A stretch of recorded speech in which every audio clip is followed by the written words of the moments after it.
Good morning.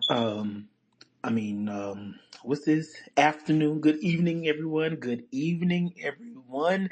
It's been it's been 2 weeks since we've been on, I think. So it is glad to be in the number one more time. Amen. It Y'all has been a while. put me in an E sharp. That's the note I need to be in. A good key. Well. Welcome, everybody. Welcome, everybody. We are so excited that you all have tuned in. Feel a quickening in my spirit, and welcome back to the prayer house of the committee tabernacle on the. Mm, watch low. She about to leave the sanctuary and tip out now. No, I was about to ask you why that fire alarm still need a battery in it. Ooh. I gotta put. Detector. I gotta put the request in. I be Oh, forgetting. yeah, yeah, Yeah, I yeah, just been out of town on work, so yeah, now yeah, that yeah, I'm yeah, here, yeah. So yeah. Uh-huh. I Yeah, don't. I hope I don't burn up. yeah. Don't rotisserie me, Lord. But we are so happy that you all decided to tune in with us again this week. It's been an eventful past couple of weeks with so much going on around the women's basketball space. So I guess let's go ahead and kick things off right away. Then, what were your games of the weekend? Like, what stood out to you all, Ooh. and what were some of the surprises? Um, Now I gotta remember who all played. well, Uh, New York, New York barely beating the Aces was something. Um, I think that's the most surprising thing this weekend, because that's crazy. Like, let's be for real right now. yeah, when they were up like 20, I turned the channel. 'Cause Atlanta and Indiana Atlanta was kicking Indiana ass, so Mhm. them blowing that lead was crazy too. But That's not as surprising though, if we're gonna keep yeah, it above. but when I saw on the timeline, everybody was like, "Oh shit, it's a close game," and I was like, "Close game versus who? Vegas and New York." And I turned back and I was like, "Oh, okay, all right then." Yeah, that and it's so crazy because I was just talking good about New York. Like I think I feel like maybe we've had this conversation. Somebody asked me who do you think's gonna win it this year, and my answer is flat out New York. On paper, they got it. They doing what they need to do. But my hesitation is always just I just don't know because sometimes they have mental lapses. Sometimes I don't know if it's they just not built like that, But I had just said it's New York, this is in the third, and then they do some shit like that, and I'm like, now you had made me say that, and you go and do that, like, and at the end of the day, they won, so they did what I guess they needed to do, but that's not good in the grand scheme of things. Yeah, and then it makes me like think about, you know, Minnesota beating them in the Commissioner Cup. And they had a pretty good lead in that game too, and then Minnesota like came back and won. And so is that something that, is like a question mark for New York, Like they could get a big lead, but if the team is good enough and they come back on the right night, anything happens. Yeah, for sure. And I think as an Atlanta fan, like, we should not have lost that game. But if I'm being honest, I think they they starting to gel. Um, Hmm. so I mean, shit, Atlanta. I mean, in general, Atlanta and Vegas. I don't watch them the same. You know what I'm saying? My expectations are different, duh. So even though Atlanta did lose that game, it's a frustrating, definitely a disappointing loss.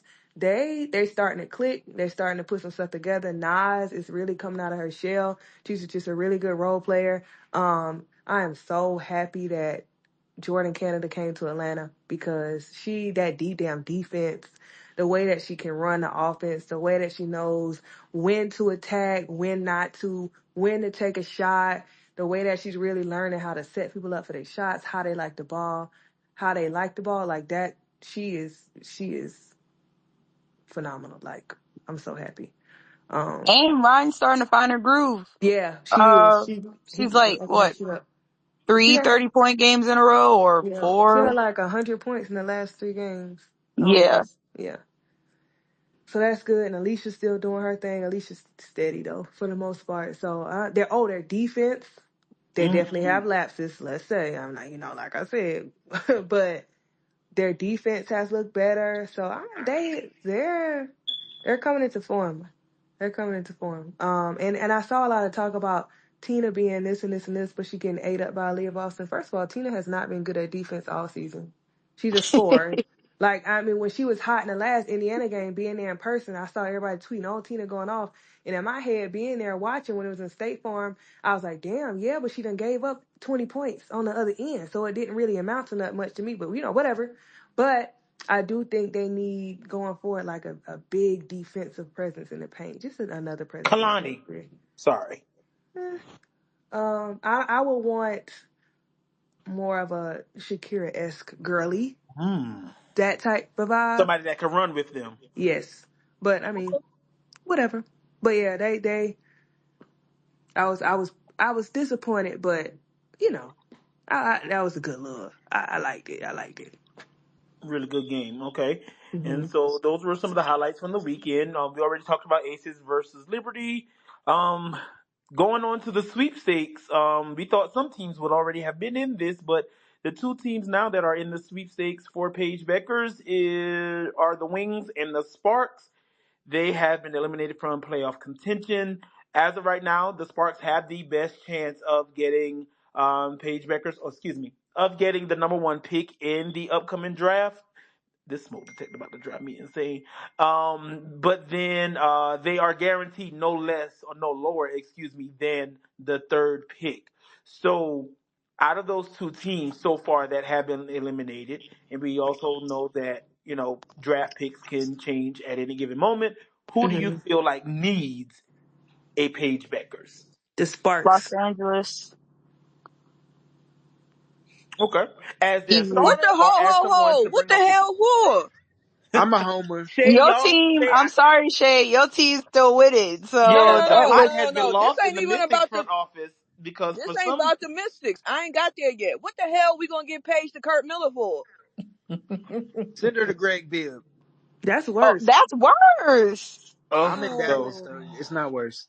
Yes, it That's is. getting her to play with Enrique. That's worse. Hell no. A core of Paige, Rakia, and Cam is chef's kiss. Please. it is. And then look who gonna be coaching it. Little man with the damn glasses. I mean, So we he just done got to get rid of the coach. right. He done got further than the people in Dallas have. Hell, Hey, he might be a bridesmaid, but I mean, it ain't. at Never least mind. he That get to was walk down now. right. In some way. Enrique leaving, Greg Bibb gonna get fired, and Paige already hooping with Klay Thompson. So Hey, though, but I Enrique, paid. not I Enrique, don't want her in Rakia, Dallas. Cam, and Paige in LA. Be Crypto, perfect. That is Crypt- a solid core and to Crypto just gonna finally let get grow some good together. attendance. I would get Paige. Think about it. Paige, Rakia, Cam. I would definitely keep Azure and tighten up whatever her role gonna be and get her in the gym because it looked like I don't know if she in the gym all the time. Get her tightened up, and you got big ass Leah Roof. Get her tightened up and Hmm. figure the rest of the shit out. And Ray's been growing. If you can get yourself like a solid shooter that's not like, cause I think Lexi Brown as a shooter would have been perfect for them, but she's just always, unfortunately going through the health issues, so she hasn't been available as much. So if they can get themselves like a pure shooter, like a K-Mac type of vibe, but not necessarily K-Mac because she's like, in love with Minnesota. But if they can get somebody like K-Mac to just Pow be pow. that knockdown shooter, yeah, like Ooh, that's literally what they like. You get Paige to run your point. You got Rakia at the 3, Cam at the 5, who was already doing really good defensively alongside De'Erica, and then boom, you throw in a shooter. That's a nice little unit to just grow with and let them grow together. Sound that's good. really Huh. that's Yeah, sounds fun. good. And Yeah, then fire Kurt. and now we also know that some of those people could very well be made available to the expansion They draft. if So they know it, if they do it, they should. The people that we name shouldn't. Maybe Ray, but the other one shouldn't be, in my opinion. Because I'm gonna make sure I keep De'Erica, Rakia, Cam. It's 6, right? Yes, they That had what the to. last one was, yeah, but they So don't really I have no defined said, rules. but I would make sure De'Erica, Rakia, Cameron, Azare, Lee Rue, and I don't know who else. But them five ain't no discussion in my opinion. Like what we talking about. Period. Hmm. And And if it, they very well could have been. They very well could have re-signed some of those people just to make them available in the expansion draft. yeah, I would that wouldn't be a discussion for me. Them Because five. they re-signed Azare and Stephanie Talbot. Okay. So interesting. And I Okay. would keep Talbot for the bench production. Like Yeah. not for I wouldn't protect her, but if she doesn't get picked up, I keep her because I think she could be really good off the bench for bench production. Hmm. They not getting the pick, y'all. They might. I don't want Paige to go to Dallas. I'm sorry. I hope not. She not I going there neither. the Mystics, she's not. I'm sorry, girly. She going. She's not. She ain't going to. I'm telling y'all, the math don't math. You know how long the damn Fever had to be bad to get where they are now? I feel like But they well, let me have not say that. Washington has like the worst record back to back years, right? Not Washington, LA, because Yeah. Washington was so good last year. They like even though they're not good this year, their record is still better than whatever LA's one is combined. So they'll probably have the better odds. I understand the logic. I'm hating from outside the club, Yana. Tell your I team know stop all the winning. math. Shit. Well, I'm at least hating we from know y'all won't outside the have fifth. club. The Valia Valkyries is going to Edwards fifth. ran and go got them damn white tees, and now y'all won't win games and shit. So Don't make no fucking sense. Can I speak on that? Because not on the league. She's great. But I don't fucking understand. Deladon was putting her back on half the fucking season, and you goddamn people couldn't play a good game to save your damn life all at once. Now it's time for you to lose, and your goddamn asses out there, you're playing hard, you're taking, why the fuck are we taking charges? God damn, we can't stay healthy and y'all are out there in the paint, you're taking charges, you're talking on defense, moving your feet. God damn it, stop! No, we don't need it. It don't matter. Shit. You gonna make the So, FC and then you gonna do what? Get your ass whooped by fucking Benaja and the fucking Liberty. And then what? We ain't gonna have no pick. But the Atlanta pick. The shit don't make sense. so who would be your consolation if no Paige? I mean, Kiki, first of all, I ain't gonna speak on my girl like that. Kiki ain't no consolation. That's a dog. So you But got the Kiki, thing is, Kira, we and just Aaliyah. drafted Aaliyah and we have Yeah. Kira. So it's like, what? Unless we trading somebody, it don't work. Or did you trade Maisha to make room for Kiki? I that's I don't a think that was making room. Aisha should have been gone. They held on to that too long. I would try to see what I could get for Shakira Austin. Just because of her injury history and it Yeah. just hasn't worked out with Washington, maybe a new change of scenery could be nice or Atlanta. whatever, but maybe see if you can get like some veteran wing players for her or something like that, and then just like let both parties move on. It just hasn't been a good, Because it's she been just every hasn't year, been right? healthy. Like all three Yeah. years. Okay, so Tracy Kill for Ryan, heard you. Fuck no. Fuck no. Okay. So we already touched on the Dreaming Fever game. Was an amazing game.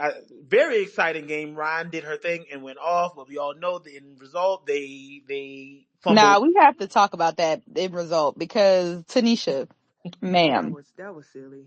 There was a 5 second difference between the shot clock and the game clock, and it was only a 2 point game, and Tanisha told her team to foul. And I figured after the first foul, they had a foul to give. So Yeah, I that was was like, JT. okay, I said, okay, maybe, the foul to give, they just wanted to have it there and just get it out the way. And then when she, told him to foul again, I said, now what the fuck?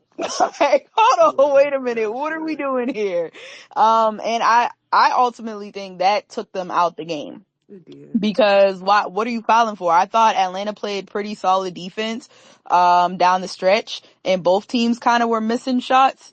And Atlanta did a good job of rebounding too. So you play good defense, you get the rebound, you still have a timeout so you can advance the ball and you run your best play to get Ryan a good look going to the rim or something like that. But to tell your team to foul with that much of a difference between the shot clock and the game clock, and then you foul Caitlin, who shoots 90% from the free throw line of all people. Like, go foul somebody else. I don't even know who been on the court, but go foul somebody else, but not the 90% free throw shooter. Go foul Aaliyah. Shit.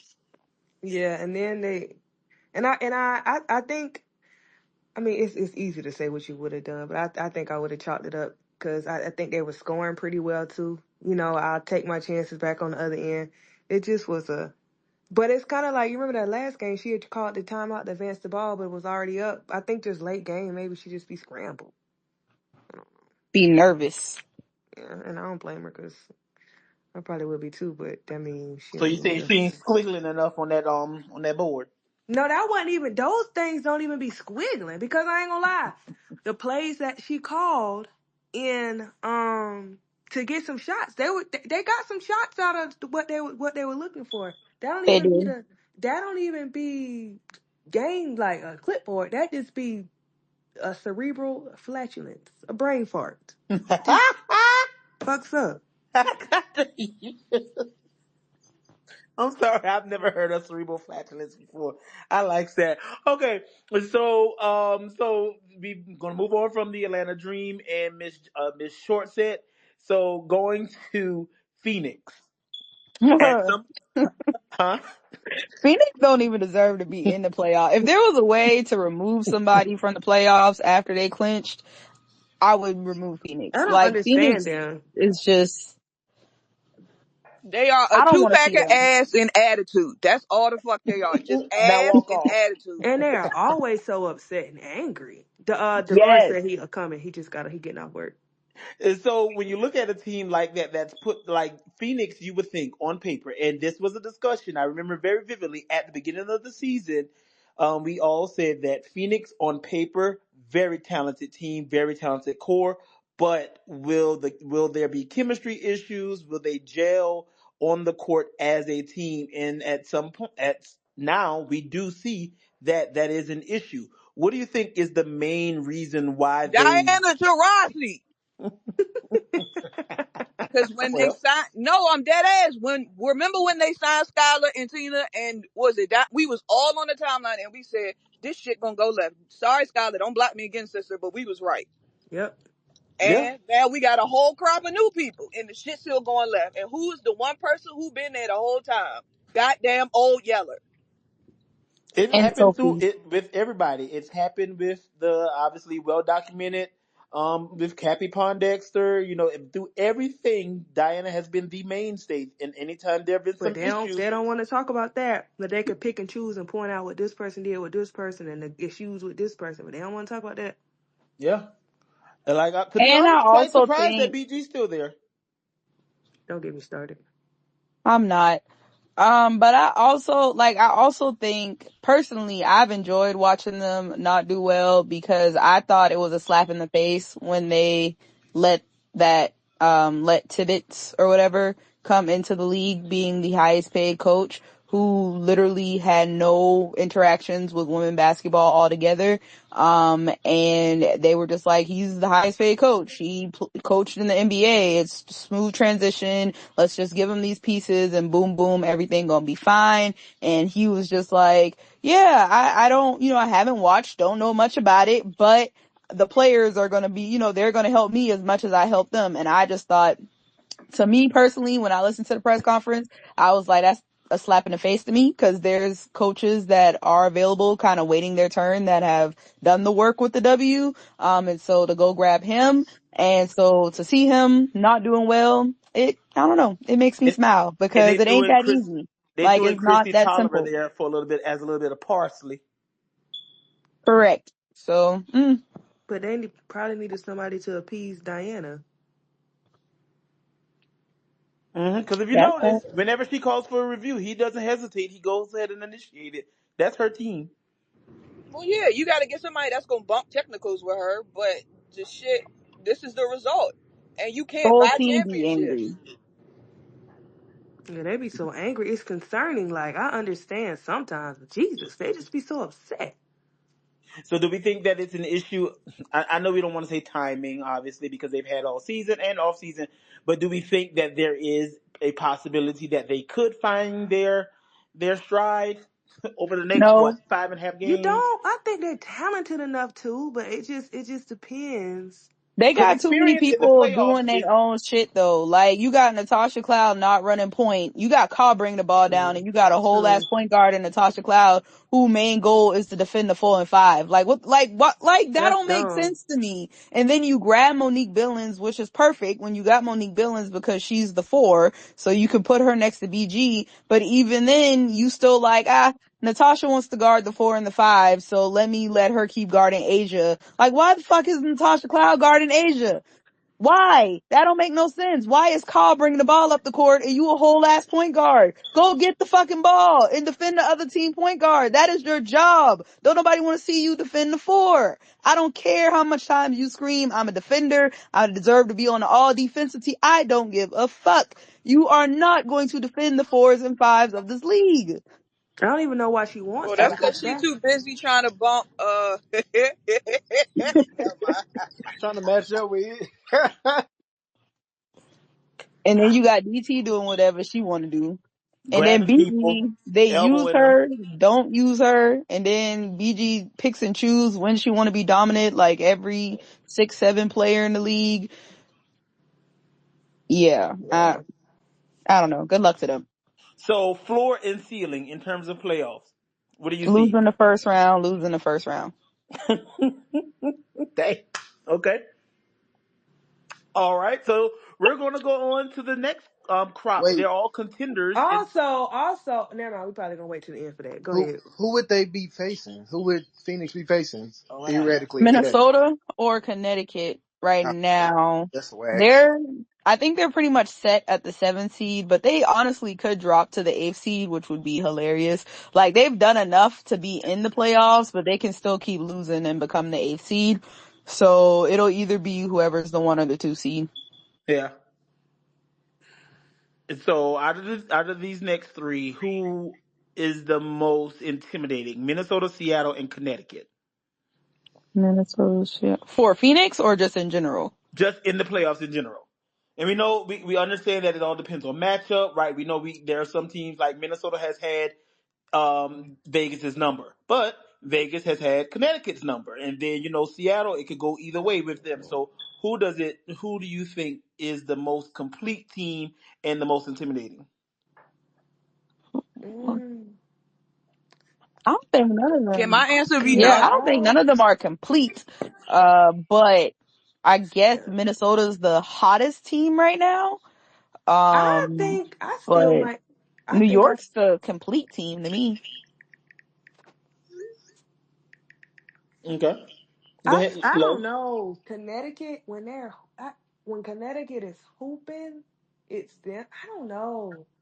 I don't know. I can see Connecticut just because of their defensive prowess. They can make something so goddamn ugly. That's the hardest games. Hmm. That's the hardest games to play in my opinion.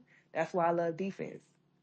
So if I'm looking at it from that perspective, I could see that, and they have just that experience.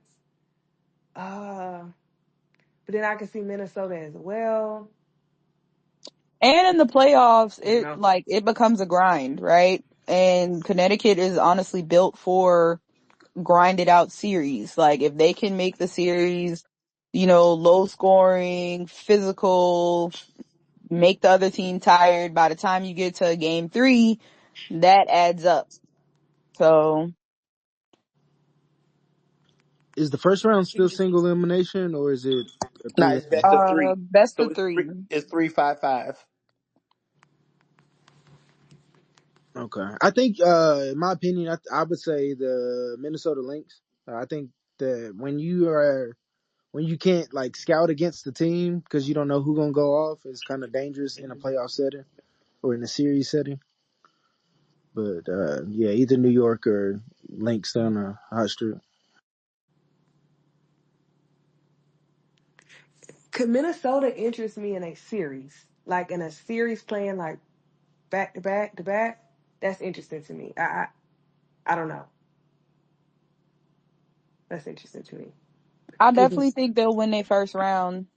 yeah, I think the second round, because Minnesota and Connecticut have played already, and their games usually are pretty close and physical, and I feel like that's when those type of, physical games can become an issue.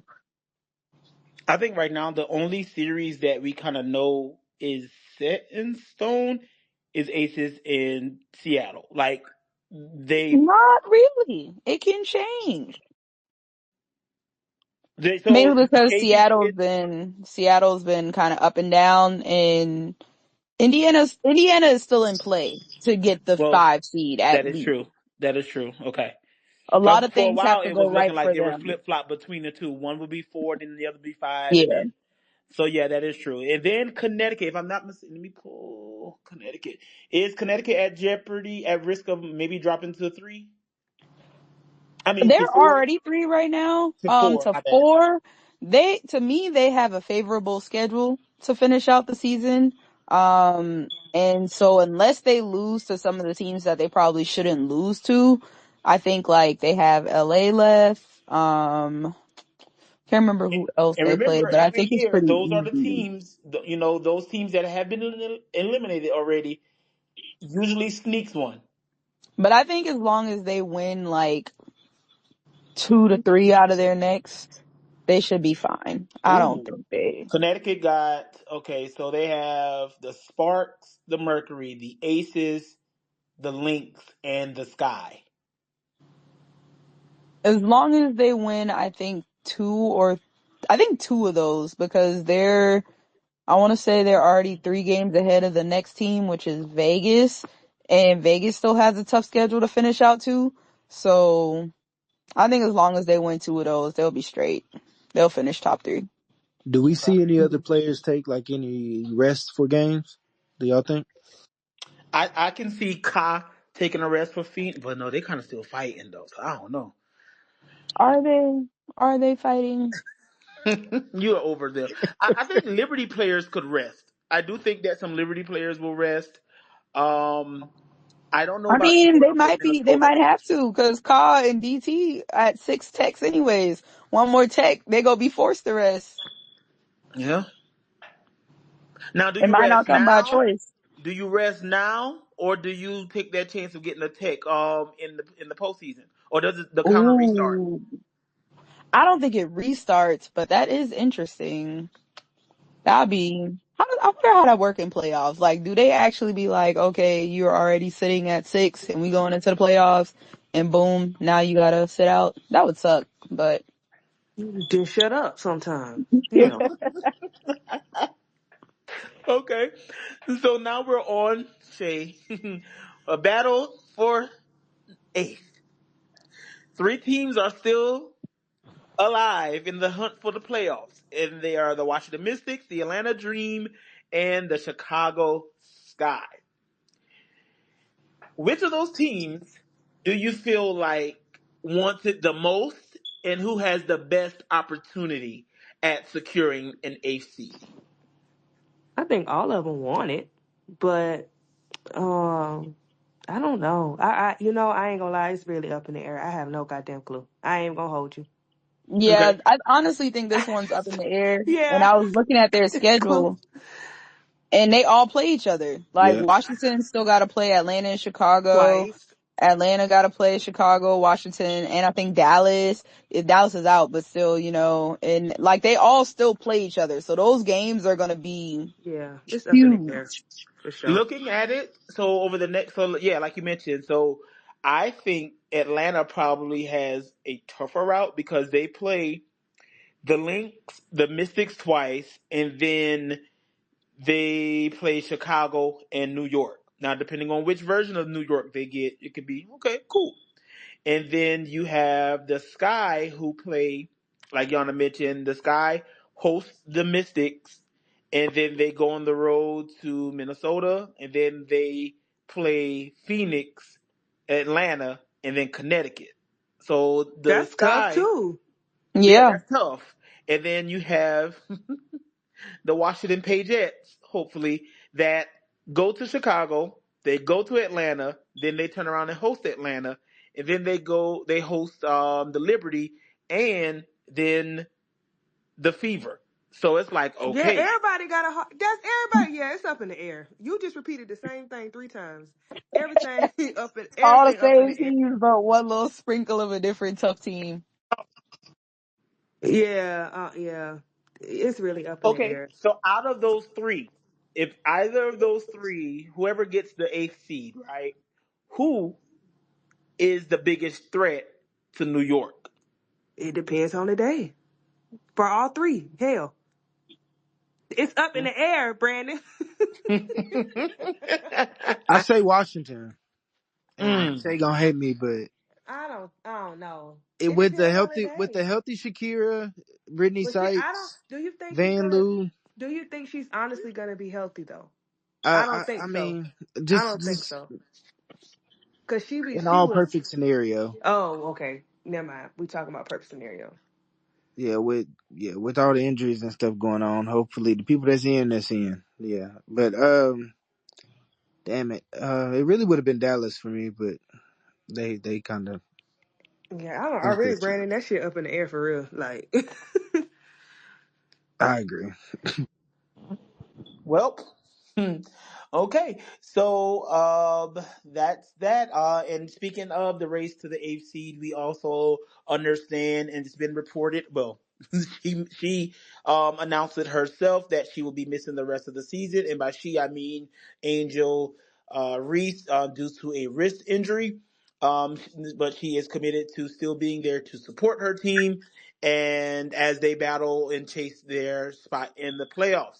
And not only is Angel Reese out for the remainder of the season, we haven't received yet an update on Diamond the Shields. what happened? I missed it.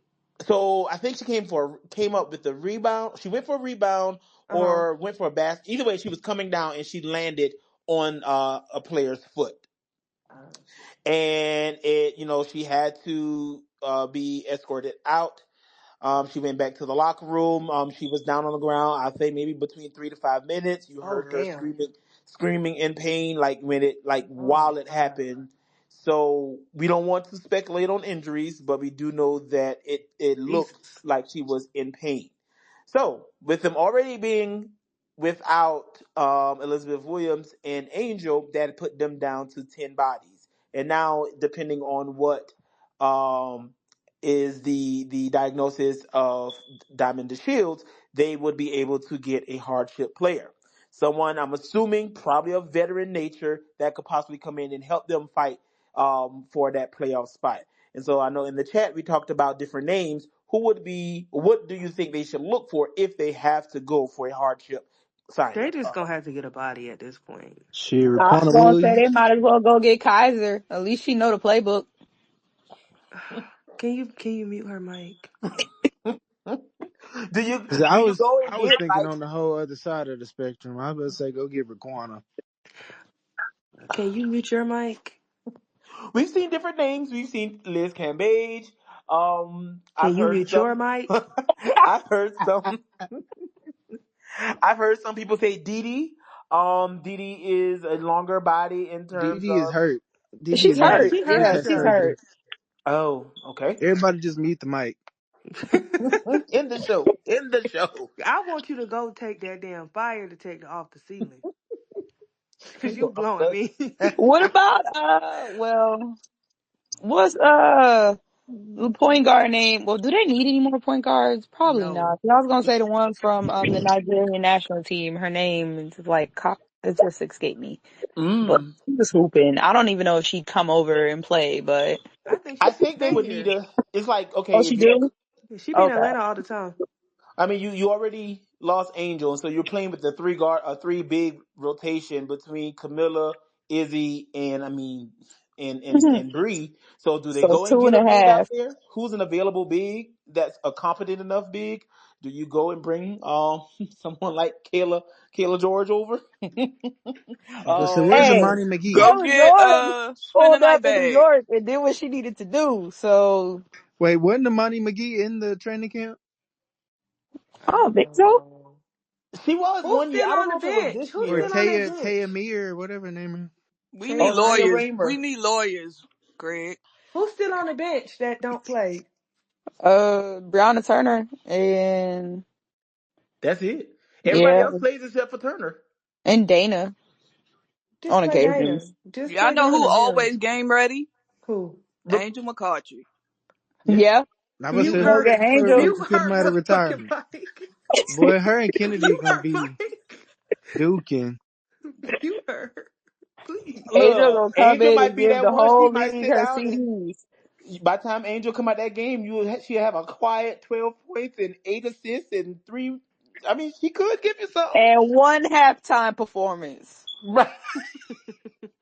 I mean, but someone brought up Rashonda Gray, Jantel Kayla. Lavender still hooping? I, No, I don't think so. she Uh, retired from the W, but yeah. not from play.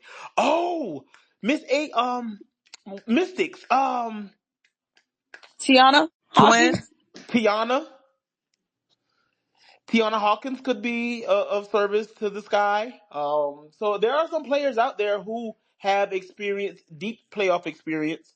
So I mean, we don't want to wish that anything happened to Diamond, of course. Shit. But if that has happened, and if she is out for an extended period of time, they will be able to get a hardship, and they can just basically sign her to a 7-day contract at this point.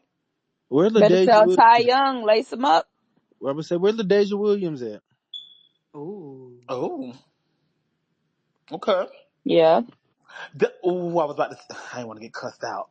Charlie Collier. I think I'm done with y'all. I just You was thought about to be so dumb if I What you said was gonna say? No. there was an individual who had been signed with the Connecticut Sun last season, but her team due Fuck her. to No. okay. So so well we wish that Diamond Stop is laughing, Craig. we hope and we pray that Diamond is healthy and that it doesn't You lead too, to lack of Yana. something. Why y'all so petty? It just clicked. You said it just clicked. So we pray that it's not serious and that she is able to rejoin the team. And we don't even know if Breonna Turner got scratched up in the eye. She couldn't come back to the game, so the Sky had been down bad. Maybe they just want to go ahead and end the season. Who knows? But we shall see. Speaking of the Sky, that's going to take us to a controversial topic when it comes to the award season. The most improved race. And with it being the most improved player, what exactly defines someone who is most improved? The top four names that have come up this season, post injuries and time missed away from work: Kennedy Carter, Dearica Hamby, Michaela Onyenwere, and Dejanay Carrington. Now, there are differing opinions in regards to what qualifies someone as being most improved. But what are your takes on the award, and what should the award entail? To me, you have to be, I don't want to say rags to riches, but not even riches, but you got to be rags to something. Like, you got to be I don't want to say a bitch. You got to be a girly who we like, okay, she could be in the W. We don't really know what it's going to give for real. We don't have low expectations, but we don't have like these lofty expectations. We just going to kind of play it and see what we get. You know what I'm saying? A motherfucker who is a 3-time All-Star and a 2-time Six Woman of the Year, to me, in my opinion, don't even put. And this might sound a little kind of classist and a little bougie, but if I'm in a 3-time All-Star, I got championships, and I'm a 2-time Six Woman of the Year on a badass team. That's why I'm Six Woman of the Year, not because I'm not that girl. Don't even put my name in no MIP shit. My name doesn't belong in that category. So it's just really weird because it almost feels like infantilization for somebody like Dearica Hamby for you to ever put her name in a category like that. Like, that's bullshit. To me, she shouldn't even want no shit like that. Like, you can't be no, you're a 3-time All-Star in this league. And you talking about most improved? And you've been in the league for ages. No. And people that's not a slight to De'Erica. That's almost like, it's not like I'm hating on De'Erica. It's almost the exact opposite. She not no bitch that even belong in that discussion to me, and I don't know how people are even trying to put her there. That don't make no fucking sense to me. It just a 3-time All-Star, no. And especially because the league is not that big. You know what I'm saying? If we talking about a league that got 25 teams, da da da da. Maybe it's a little different, but out of 144 people, probably a little less than that, a woman that has been an all-star 3 times, no fucking ma'am. Cut the cameras. Like, stop playing. Like, I really, I really feel like it's more so she's been through so much, so we feel like, oh, we should give her this. She deserves this. She came back and beat the odds. Whoop, whoop, whoop, whoop, whoop. Yeah, sure, she has. Put her on an all WNBA team. That's what she deserves to be. But no, I can't in good faith put this girl in no. I don't see how anybody in good faith is putting her in no MIP conversation. Like, y'all be for real. And then to see on my timeline today the argument, well, it can't be. Now, granted, do I think it's Kennedy in? Because I think Kennedy been that girl for real. But to see on the timeline, well, it's not Kennedy because she really just didn't get better. She just kind of has the opportunity at this point. Bitch, that's what I said last year about Satu, and y'all got on this goddamn app acting like I was the worst bitch in Exactly. the world. Y'all was trying to chew me up from here to there, and they just hating on Satu. No, I picked somebody else in the league to hate on before I got to her. Y'all made it like it was the worst thing in the world that I could have ever said, and it was hoop talk. But now I'm seeing that same argument regurgitated as to why it can't be Kennedy. No, y'all just moved the fucking goalpost when it comes to Kennedy. Now, do I think it should be Kennedy? But shit. Hey, you can't use the same argument that I use that y'all chewed and picked apart. Well, Satu is different because Satu, they gave Satu a max contract and she had barely played a full season. They expected that. That was an expectation. They knew who she was. Stop playing with me. Like, I can't. It's just the picking and choosing and the goalpost moving and all of that. Like, I agree though. My thing is that you look at a six woman of the year. That could be a starter. They're putting up starter numbers, but they're coming off the bench. Dewana Bonner, Allie Quigley. You mean who else did it multiple times? You mean De'Erica Hamby? You mean these people? You mean you don't see them in most improved awards because they're already putting up the MVP numbers. They're just coming off the bench. yeah. But another argument is that Satu Sabali is the same class as Dejanay Carrington, right? Mm-hmm. I think. Ain't she? I No. think so. Or the Satu's year Is he not? 2020. They Dejanay's close, right? 2021. Okay. Okay. shit. Okay. Who But remembers? it's just around that time. But I feel like you mean when Jackie Young won that MIP, that was what 2022. That was Kennedy was. It's been rocky, so she just ain't been there. You know what I mean? So she just having to. I don't know. It's just not. When does she find her wrinkle in time to try to exert herself? You know what I mean? Does it Yeah. have to be an MVP? You know what I mean, type of Yeah. year, or when does that look perfect for everybody else? Right. And then, if we're going to move the goalposts, hell, put Asia Wilson in the MIP category. Her efficiency has never been as good as it is. Exactly. She Exactly. excelled to the top of the top. And then, all jokes aside, while we're being funny, because I feel like this girly expectations was skewed because she was a white woman. Sorry, I know y'all don't like to talk about it, and it really shouldn't have been that high. If we really want to get to the nitty gritty and really be honest and have some conversations about Sabrina being a little hype when she first came in and having to grow into it for real, you could really start to talk about Sabrina. And I sit down and have a conversation with you. But this other stuff is disingenuous and don't make no sense. Come on. Come on. I'm with you, Lo, but I don't even see it with Sabrina, because once you are all-star, the bar is set. You either meeting Yeah, that bitch I or get you that. not. But I agree 100%. That's why I said if you want to sit down and have a conversation about some honest shit, because if we being honest, Sabrina wasn't really doing that girl for real. That's what I'm saying. But you're right. You know what I'm saying? You're right. Yeah, you're not. But Yeah, yeah, I'm yeah. with you. I'm with you on the what is the girl name? The Erica thing. Like if you if you play and you are all-star and then you don't meet that level and then you get back to that level, that just means you could have been doing it and you just wasn't for whatever reason. And so we're glad to have you back in the all-star Mm-hmm. fold, but Yeah. uh you were supposed to be here. And I Yeah. think like the argument for Kennedy for me is like so much of her reputation rides on this season. Like it was so many people that was like, oh, she gonna fuck it up, she gonna True. ruin this, she not gonna be on the team halfway through the season. Like those things when you got like people's career and shit on the line, I think that's important. And I think like, or when somebody that's just making a leap, like Dejanay, is like they needed her to be better, she got fucking better. But Yeah. like all of this shit where we trying to move the goalposts and well, she was this and she wasn't that, and then y'all like those said, y'all just want to give her something.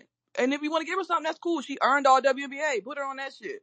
And then didn't the last season that wasn't good, she had just had her baby, right? Yeah. Hmm. Yeah, Yep. that's just so she did so yeah, she just had a bad season last season. And which is understandable. I'm not saying that's a bad thing because she had a child. So because her level of play dipped down last season and now she's Fresh out back the to be hospital. yeah, and now she's back to being that girl. Yes, that is an improvement from her bad season last year, but that's not most improved. That's oh, you had a little, shit you had to go through. You know what I'm saying? And I also want to preface in saying this is not a hating conversation. We just talking hoops, and I know that's new for a lot of y'all, and y'all like to turn shit sideways and say everybody hate. No, we just talking hoops, and nothing against De'Erica. She's hooping like, please, but no, she's just not. I would be offended because who the fuck do you think I am that you got me in an MIP conversation, boo? Who? You think I'm one of those? A girlie that's been a 3-time All Star? A girlie with the championships that was 6 women? Oh, you think I'm that? It never gave MIP bitch. Wrong bitch. That's how I feel. But maybe that's just me. Because it never gave that. That's how I would feel if I was De'Erica. But I mean, I guess, I guess everybody different because don't do, wrong bitch. Don't put me in that. So But to hey, you all, the award is when thinking about leaps and what they need, what their teams needed them to be. It should be between one Dejanay and then maybe two Kennedy, yeah, I My can live vote with, for Dejanay. yeah. I'm because trying to Dejanay think. has been inserted into conversations for. I know it's positionless, right, for all W, but I've seen her name come up from some voters in regards to all W. But she's for sure in an all defensive team category. She will possibly get votes for Defensive Player of the Year, even though we think that that award is Asia's. But for her to go from fighting for time, showing flashes of that, and still maybe not necessarily being able to perform at the level that Kurt or Stephanie wanted her to now being a go-to player for them, energy offensively and defensively for the Sun. I think that defines most improved player. That's how I looked at Jordan Canada And last it year, should, and Yeah, and I I'm thought still she should have exactly, and mad it won it should have last been year. Jordan Canada. because Jordan should have won that award. And now y'all Yeah. just, that the very next goddamn season, y'all trying to move the damn goalpost to what I was saying last season that everybody was mad at. I hate it here. And it's what they tried to do in it's what they tried to do in 2020. I remember mentioning this. It was the conversation between Benaja or Maisha. One was Benaja was a starter and still necessarily not producing what she produced in 2020. Maisha was just happened to get the minutes because everybody, was either sick or, they opted out of the season. And so it's like, okay, do you reward now someone actually can play, or do you reward improvement? That was the same thing as last year. Satu was just healthy. Jordan Mhm. was a starter, or she had been started for the That baby for came the through on Storm. a training camp Yeah. contract Yep, Jordan was about to be out the league. out she of was. Yep, the on her way out league. the league, and she made the most of her moment. So it's not that I don't think Like, you should huh? award someone just for Availability, just because availability. you can finally like we all knew, because I feel like a part of the most improved award, you actually got to watch the league, because there's a lot of players that are it, but injuries may have stopped them the season before, or coaching being like really bad may have stopped them before. Like, for example, if Kurt next year decides to actually start running shit for Rakia, I wouldn't put Rakia in most improved, because Rakia's been that. She's been hooping, Exactly. and it's just about her usage being better, and her usage, becoming a thing. But then there's players you can truly look at and watch their game, and if you watch the game, you'll see the growth. Like Jordan Canada before last year, Seattle gave her the reins and it was a struggle. She turned the ball over a lot. Her decision making was really bad. Couldn't run the Seattle offense and Nope. Seattle let her go. Yep. And she came back to LA and literally had to run a team, and did a hell of a job. And to me, that was MIP worthy. Dejanay, she, was struggling to get minutes on the court, and the fans, we begged for it. We were like, why Dejanay ain't on the court? And then when Dejanay got on the court, we was like, okay. Like, we get it. We Like, get you it know now. what? I was talking shit about your coaching, but I get it, because Dejanay would be missing layups. She'd be missing defensive assignments, like throwing up threes. Like, it wasn't very smart basketball from her sometimes, very sporadic. This year, she's somebody that you need on the court. Like, to go from somebody is like, well, yeah, we can do with her just sitting on the sides, and now it being, we need her on the court. We need her defense. We need her intensity. We need this. That's huge. The numbers might not show it, but to go from that to a team that's top 3 in the league, that's big. So those are like MIP worthy to me. Like, De'Erica always could hoop, was a hooper. De'Erica had games where she'd score 20 alongside Asia or KP and all of them and stuff like that at Vegas. It was just simply her usage rate. That's it. She was on a team where everybody had to give in order to win. Yep. And now she's on a team where her usage is higher.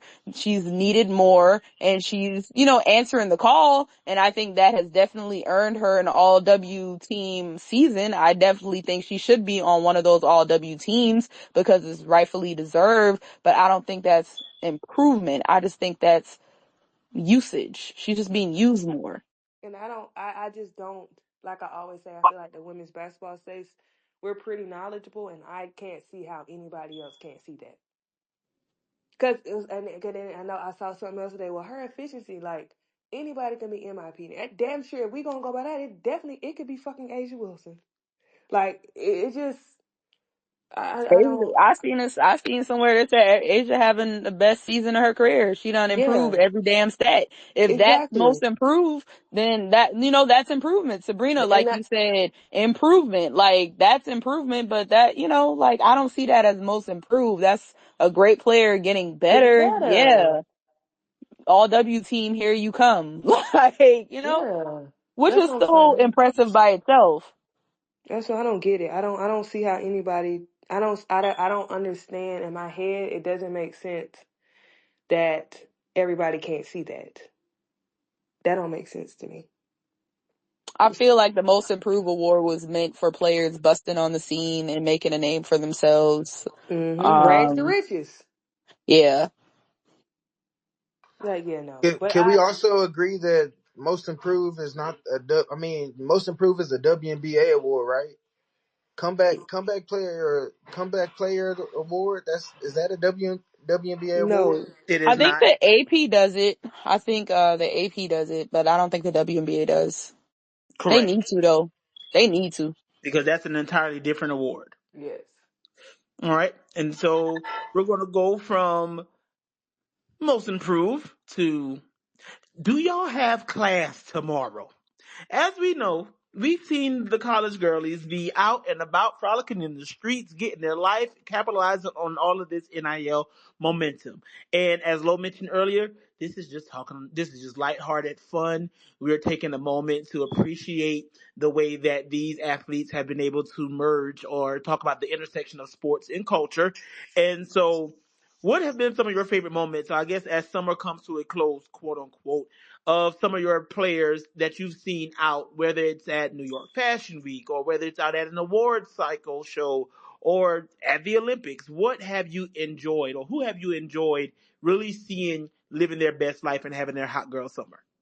I would say for me, seeing Juju, I don't know if she's shy, but she seems a little shy.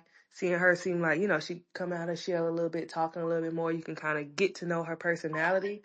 I will, and because I'm old and y'all know I love the kids naturally, to see Paige kind of become who she is for real and kind of find her style, even it is like an uncle from Atlanta.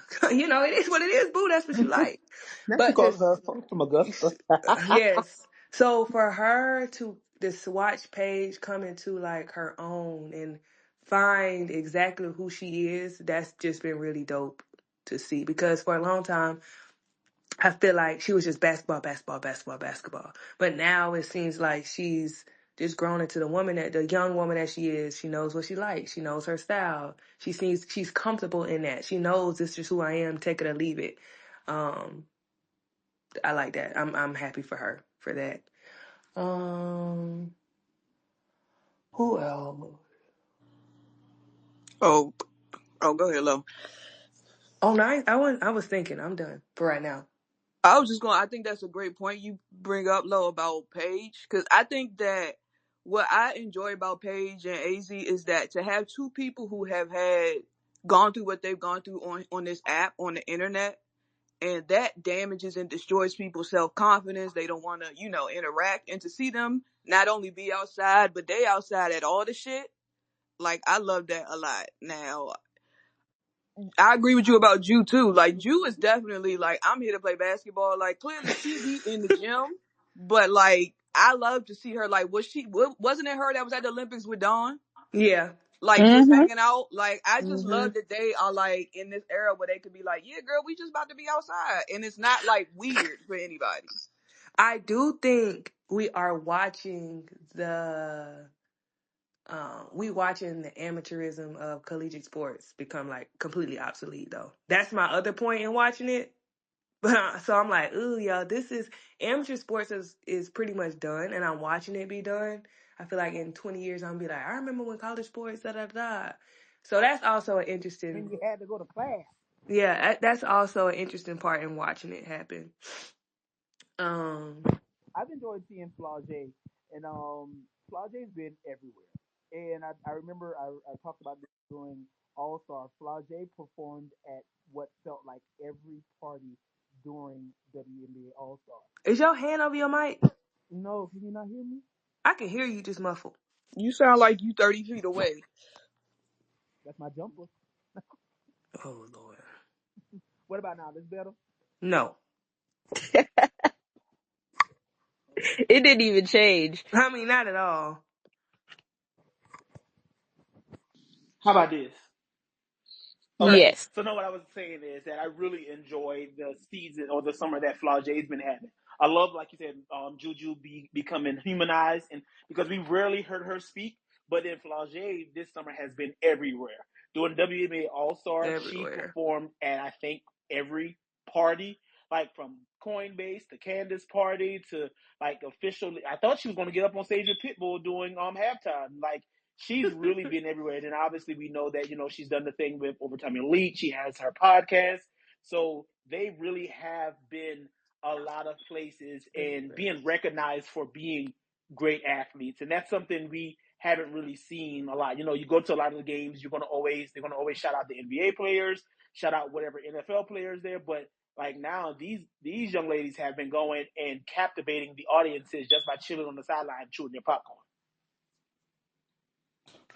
I'm gonna say that I've enjoyed those players who have been going to the games, but I've also enjoyed the college kids that have been on this app tweeting about the WNBA Uh-huh. all summer. Like, I feel like this is the first summer where I've literally seen so many college kids tweeting about a game. Like, they'll be like, oh shit, this New York and whoever, like this New York Minnesota game is good. Or there was a lot of them tweeting about Vegas and New York yesterday. And Yeah, it's for sure. really cool to start seeing that because we're not like far removed from GMs and coaches. Wasn't it like Kurt Miller that said Uh-huh. Mm-hmm. he talked to some players in interviews and they wouldn't even know teams, coaches, scheme, you know what I'm Mm-hmm. saying? So it's really nice to start seeing that gap be bridged between college and the pros because I really think that's huge. Like, you gotta support the league that you trying to get into because if you don't support it, who else go support it? So it's nice to see those players starting to, show up to games or tweet about games and stuff like that. That's been really cool this summer. I've also enjoyed watching Adele try to teach Miriam how to have rhythm. That's been good. Yeah. and Camilla's TikTok lives. Oh my god. Is there like a Webby? I, Isn't it like a Webby award or something for like her shows or whatever her live segments are need to be submitted to that because every day I think she's probably one of the most memeable players in the W because everything that she's she does hilarious. it's like it's a moment from the wig to Shit, Alexa, yes cut that shit off, Alexa ho. yes like everything Stop the music, ho. like everything is hilarious from her, and so I love that their personalities are being able to be on full display. And so, yeah, shout out to them. We know that the season is quickly approaching. I don't know exactly how many days, but November 4th is the start of the upcoming season, and the South Carolina Gamecocks look to defend their title going into this year. And so, and Paige did say she did post today. Stop worrying about her because she back in class. So she gonna get her lesson, her reading, her writing, and her arithmetic. All right, go Oh, ahead. it was also nice seeing all of the girlies at All Star. Anissa was Mm-hmm. there. Sanaya Rivers was there. It was a lot of other ones, but those are the. Oh, I saw What's the ones that we often confuse? Well, a lot of people confuse. One was Red Bull Madison Booker. and Michaela. Yes. Oh yeah, them the two I was trying to Yeah. think about. So yeah, they were there.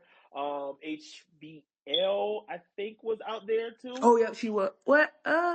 Yeah. And She was. so, oh yeah, because she was prepping for the Olympics. So yeah, this season, it's I know there have been some commentators go on record and say that we're not going to have star power next year, but I think to be honest, it's going to be just as big. Like you have the likes of Juju, Malaysia. We can really see what HVL gets to do with her team. Asterisk beside it. Not sure if it's going to be her team or Sedona's team. You get to see Michaela really be in more of a focal part of the LSU offense and all the other players across the country. Deja Kelly at Oregon. Maybe that's a reset that she'll need. Who knows?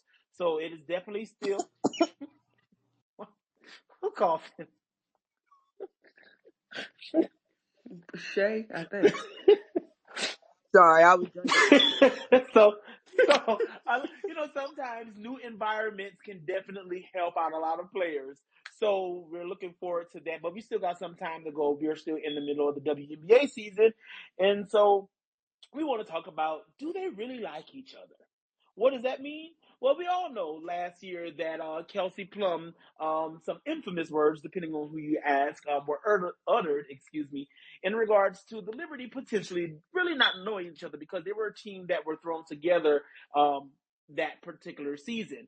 And they hadn't had a chance to really build the chemistry that the Aces had been brewing for 2 plus 3, whatever seasons. So, much has been made about that chemistry, and now it seems to be a really focal point into documenting or really like emphasizing the importance of team chemistry and how much they've bonded this year. Some seems like, depending on who you ask, Cap. But what do you feel like has worked for them, and do you feel like they have bonded, or do you think that it's just a way to kind of like mask or try to not highlight what the Aces possibly saw last year? I think they Um, bonded enough to beat everybody ass if they need to. um, I I I guess think. Oh, go ahead. I'm sorry. Go ahead. Sorry. the book club worked enough. I still don't think they're like besties, but I think they respect and work well together enough now to where if a game gets tight, like Sunday's game, you don't see them trying to go a lot of one-on-one. I do it by myself. I got to get it done on my own. Instead, they move the ball, get the right shot, get a good look type vibe. So they trust each other more. I think nothing makes you wake the fuck up and do the fuck better than getting embarrassed. And losing that game like they lost it was embarrassing. So if they like each other or not, I think that was enough to get their ass up and do better. To be honest, I don't know up in a damn book club if they like each other more. It probably ain't changed. But getting embarrassed like that on your home court is enough to light a fire under your ass to do better. That's all I think it is. And bad bitch Phoebich came in the building. Yeah, I like her. She's not sixth woman of the year, except I don't even know if she can get it anymore because she's been starting in place of Lainey. But if she wasn't, she would have been my sixth woman of the year. Okay. So we what do you all think about shirts? Shirts have been a topic of conversation over the past couple of days. Whether or not we had BG in her probate shirt, or whether or not some other players of the Liberty wearing merch to, I guess, vocalize their support of Kamala Harris, and then other players on their team not. So, what do you feel like has been? Do you find anything wrong with that? And Yana, we're gonna start with you since you're the resident, aka. I'm trying to figure out who gave her that shirt. When I saw it, I was just like, I saw somebody tweeted, not they gave BG this soft launch aka shirt, and I was like, baby, that is a hard, had the pearls, it had the pink and green. Like I was just like, I mean, I guess go Kamala. But like who did that? Why did they give her that shirt? They could have given it to me. So you But think it came from National? it bet not have. I bet she ain't been paying no dues. If she got a shirt, they better send me one. I done paid my fucking dues. Shit. But I'm okay with the girls wearing, their pro Kamala shirts because the league has always been an activist league and trying to, like, did they not watch the documentary about the woman in the Atlanta Dream? Like, come on, y'all. The league No, has been an activist league. So sitting here and like, I saw somebody tweet like, um, trying to alienate a part of your fan or a part of the new fans by wearing this shirt. Personally, if I knew all it took was the players wearing a Kamala shirt to alienate that side of the new fans, I would have purchased all 144 of them Kamala shirts the beginning of the season because it's like y'all can get the fuck on anyways. But I'm with it. Wear your shirt, rep your set. It's them funny that motherfuckers said they stopped watching when we was kneeling and they was skipping the games. Remember that? When yeah, we and they wasn't playing. do they think that them women give a damn? Do they think that them women said, I'm gonna put on this shirt today so those fans won't watch me? They are not thinking about you. They're Facts. not. They're not at all. And Sabrina said, I'm not wearing that shit. You already know who I am. Sabrina wasn't wearing that shirt. And then somebody was like, would it be okay if somebody wore a Trump shirt? And I was like, I don't give a damn what they wear, because if they wear it, we go drag them. Wear whatever you Right. want to wear. I don't give a fuck, but the jokes are gonna fly, and I'm gonna talk shit. Yeah, Bingo.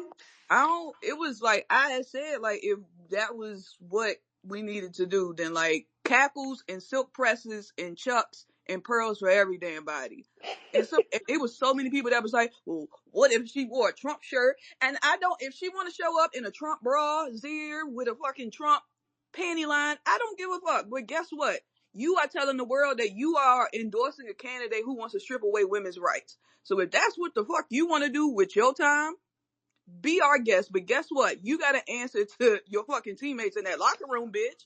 And it ain't gonna be little man with the dog Abby and fucking sunglasses Abby Twitter the day to defend you. So do what you want to do. I don't give a shit, but you gonna have to reap the consequences.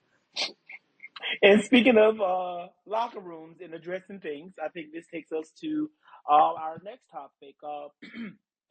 Who would like to? I'm glad you slide into them, because I was about to say, depending on which locker room you will be held So you know accountable, exactly. Would you like to read that? depending on the locker room. Depending on the locker room, or Craig, I know you shared it with us earlier. Would you like to read the excerpt from that particular post game conversation that was shared by Sophie Cunningham in regards to potentially alluding to issues in the locker room?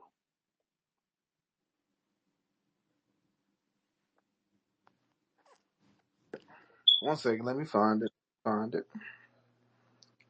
Craig, you wasn't ready with your Bible scripture? Good I was, Lord. I was not. Here we go, though. Okay, so after the game, After the Sophie game, Cunningham, the trumpet sounded, and she said that we need to learn how to be a good we teammate. need to learn And how at the to end of be the a day, good teammate. Yes, ma'am. And at the end of the day, we need to play good basketball for a living. We need to play So that's good a blessing. basketball for a living. Okay. So maybe that's a blessing. Maybe changing our perspectives to start to be a little more grateful would be a good start. That lady said, "Pull yourself up by your bootstraps. Don't and hoop. Pull yourself up by your bootstraps. Hoop. Shut up. And dribble. Pull yourself up by your bootstraps. Meanwhile, getting paid more than the MVP center. Yeah. So, and if they mad at us, I wish I could see in the locker room to see if they felt some type of way about what she said, because I'd be like, "That's what you get. That's what you get." Well, we know who was in the corner clapping their hands and cheering And her the Amen on. choir Probably sent her some hearts after after she saw the clapping, quote. clapping her little blonde braids. Hey, Dolores. Come Morning. Oh on Lord. in the room. Ooh, Why do you make Come her start? on in the room. you better sing, Well, Brandon. Yeah, yeah. Sorry. Okay. Dolores, would you like to add anything to that? Because it feels like you timed your entrance right on that particular topic. The girls don't love each other. Yeah, I think it's just really interesting how we will notice something on the TL or notice something based on what the players present publicly, unintentionally or intentionally, and comment on it, and they'll get on the app and say, "Y'all don't know X X X X X. We friends." Well, the play on the court and your teammates' comments does not align with what you said. And I think anytime you have to do all that extra work to tell us that y'all like each other or that something is off, y'all are in trouble. And that goes for New York, that goes for Phoenix. And I think, to be honest, even though it's a small sample size, Chicago looked like a more cohesive team as well, due to absence. And no shade, no tea, but even Vegas a little bit. So yeah, that's all I got to say. Bloop. Well, Oh, I'm so tired of that damn thing. that's why I be trying to go on mute. I'm sorry. Okay, so um, you mentioned it, and we did talk about it earlier in regards to how the Aces were able to perform um without Asia in that particular game. And then, it looks like the offense was able to flow better for Chicago. I don't know if better is the word I want to use. I don't know. But the it flowed more freely for Chicago without or with their absences. So why do you think that is? Do I, you think that I, for one team it was now we can really show us, and then the other team it was like, okay, let's step up because we know we don't have this I think particular that's player? exactly, I think that's exactly what it was. For me, I think Vegas very much has something to prove in terms of Mm-hmm. if we go there and don't like have some wits about ourselves, they gonna think they got us. They gonna think like if we meet them in a series, they gonna think they can hoe us. And it was a very much like, no, we don't have our best player, but if we come up and play like the players we are and can be, we gonna put some fear in their hearts. And that's what cause I mean, they started off well and then they started getting smacked. And then they took that and there was a gut check and they responded to the gut check, and so it was a very much like we got to show something type of T game, not like a we playing well because we don't play well with Asia, because we've seen games where they've played well with Asia and looked, locked in. But I think it was very much like everybody had something to prove about like, don't let them hold you, period. On the Chicago side, it just felt like, for me, seeing Izzy play well like she did proved two things to me. That for as much as anybody else judges or talks about Camilla, she is the type of big that any other big is going to play well beside, because her activity, her attention, all of that allows space for complementary bigs to do well. So that type of performance from her told me that Chicago wouldn't be in trouble if other pieces went down. If Camilla went down though, that's a whole different conversation. So that was one part. Second part was the fact that Dana Played well. Kennedy played She well. sure We saw did. Brianna Turner minutes. Michaela Unniwede has been playing well for consistently. It looked like that those players are used to playing with each other and talking to each other off the court. Like all of them looked comfortable. I've seen games where Dana was I don't know whether to pass it inside or get my own shot. She looked very clear about what to do, where to do it, when to do it, and it looked like she trusts what was going to happen. I think before that we haven't seen that because she probably wasn't sure. So yeah, I think it's different. For sure. Yeah, I could see that. I do think they looked very. I think you said the perfect word. They just looked more like they just. It was not easy. That's not easy, but just very like flowy. Like it just flowed. It was just fluid. I can definitely see what you mean by that, and that's not no fault to Angel at all because I know how the girlies get. But yeah, I could see what you mean for sure. I mean, I think just to be quite honest, like it's really hard on a team like that when a majority of the season was spent like making sure that like record like that let's just be honest, call a spade a spade. Yeah, Part of the yeah. season was spent ensuring that Angel stayed in the rookie of the year race. And I don't think that that always was for the betterment of the team. Was it a good thing? Yes. Was it a good thing that the team was so locked in and was like, we got to make sure that That like our she girls like. breaks these Uh records? huh. Yes. But I think on the flip side of that, Yeah, I can see what you them mean. doing that wasn't to the benefit of Izzy, wasn't to the benefit of Dana, wasn't to the benefit of some other players that they probably needed to get experience, but probably wasn't getting in the game because they was focused on another thing. So I think that's what it looked So like. here's the Was that question. like what you say? Here's the question. Okay. As a coach, Ooh, what is because neither option is wrong, correct. especially when at the end of the day we're in a rebuild. We're gonna get there. It's brick by brick. We're not expected to do this, do that, whatever, whatever. What is your call? Do you say, okay, she has come out and she has started this streak. Let me make sure we can continue that, or do you say, ooh, you'll probably get some because that's what you do. But I really want to get us in a position that we flowing, that we this to that. Which one would I be? think I think we have to address the fact that it probably wasn't in her hands as a head coach, to be honest.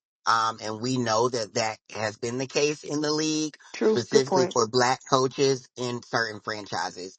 Because at the end of the day, Chicago is trying to put butts in seats. Good point. Um, because if I go into the season knowing that it's a rebuild, like if we make it to the playoffs, that's a beautiful thing because we traded our pick away anyways. But like, we're just trying to build for the future. So I think, and I said this on space last night, I think Angel's season was a shock in terms of, yes, the motor was there. Yes, like rebounds, whoop, whoop, whoop. She's got that dog in her.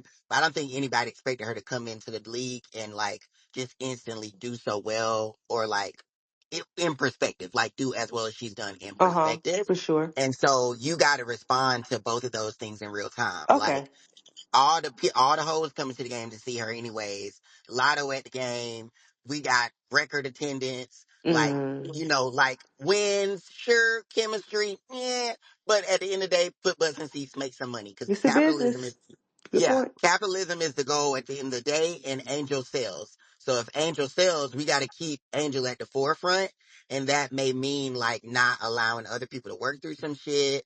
Because like on any team, the margin for error gets extra slim in the hierarchy. Like Vegas. Asia's a star. So if Asia takes 15 shots a game, then we got to go down the hierarchy. Jackie maybe takes 12. Kelsey gonna take as many as she wants because that's Kelsey. But then everybody else, like their margin for error gets slim. True. Like on another team, AC may be able to take 8 shots and make 4 threes. For Vegas, if she missed the first 4, we ain't seeing no more shots. And so the response to the fans is she can't shoot for shit. But in reality, it's just the margin for error is more slim because certain people just not going to be able to get their rocks off in the system when the stars got to get their rocks off. And Hence, with it's. Angel Can I not circle it being, back real quick? yeah, That phenomenon that you explained, only taking those 4 shots, even if she doesn't hit, that doesn't mean. That's why Dearica Hamby is not MIP because she just didn't have Bingo. the opportunity to take those shots. She didn't get any better. Her efficiency got better because she shoots more. She's in a position to. I had to. It was right. It was right in my hands. Continue. Continue. So, so I think like we have to acknowledge that like on a bad team, it's easier to look like a great player or look like the most improved because you're a good player on a bad team. The shot distribution, the shot chart, the opportunity is more. On a good team, you're gonna you like to me. I think players like that's why I thought like Dejanay and Kennedy make the most sense for MIP is because no, they're not on the best. Well, Dejanay is on the top three team, but Kennedy's on an eighth place team, hasn't played in a long time, and she's had to navigate the stardom that is Angel, navigate Camilla, and she's been their best guard, their most consistent guard, their most dynamic scorer, their clutch game score. She's done all of that. And regardless of if you say, well, she could have did her rookie year, yes, but the decision making is better. The passing numbers have gone up.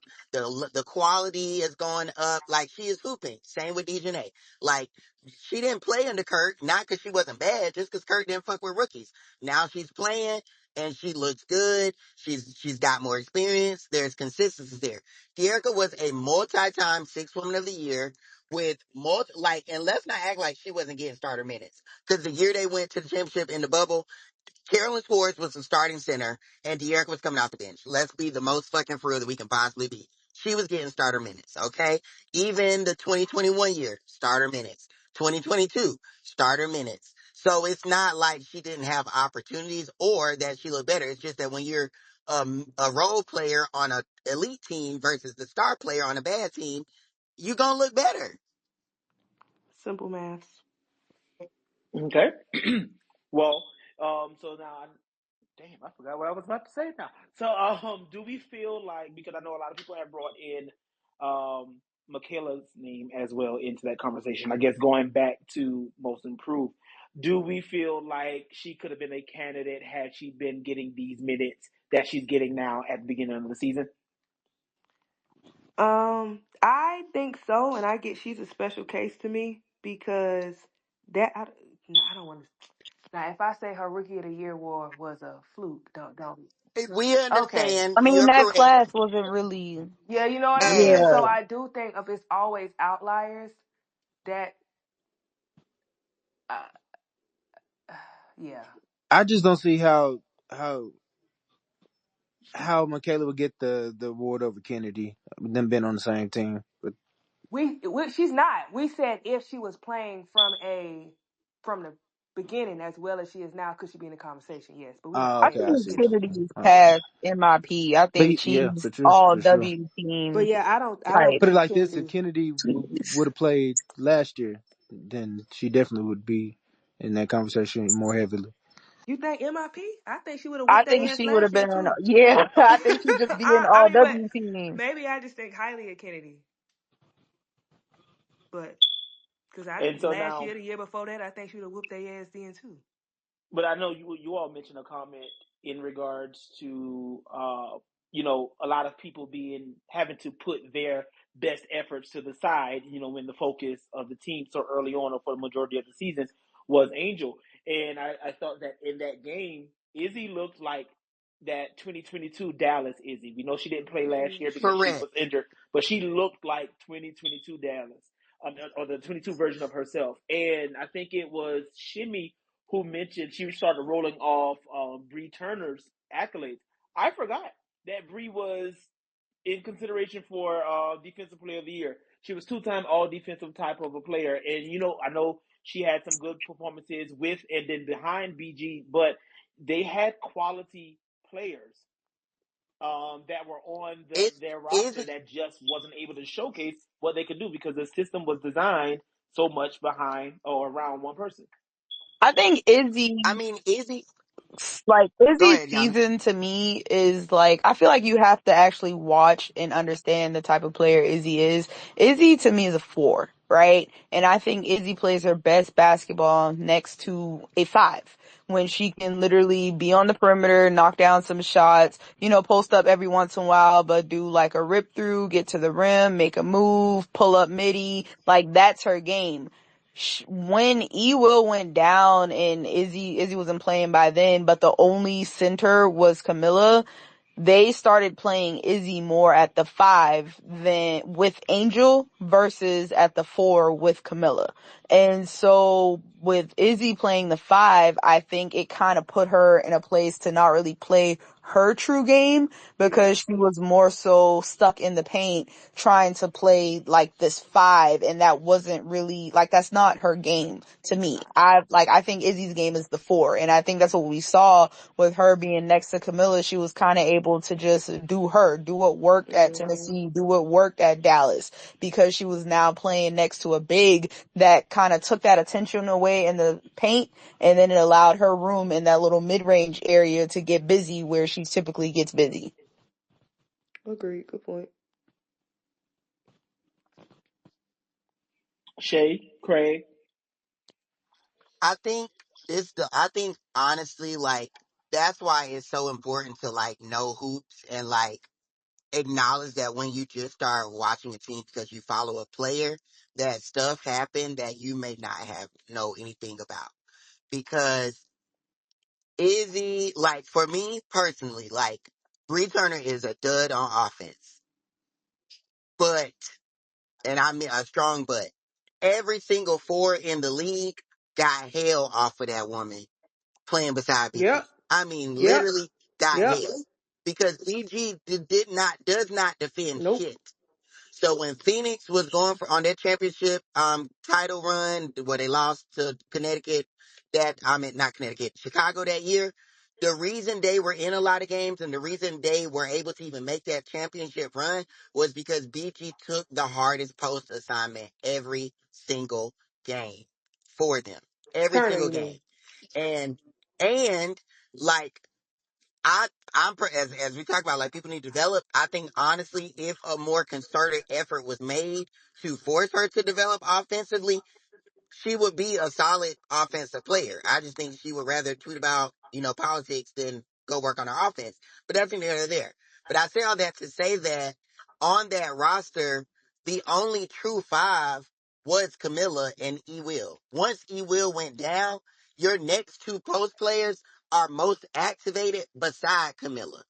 So if the whole goal of the team was to, like, promote Angel, allow her to get her rocks off, 3 mistakes, whoop, whoop, whoop, then that means the margin for error for Izzy was so slim that you would think, like, oh, she playing like shit, when in reality, like, she need the same amount of time Angel need to get warmed up.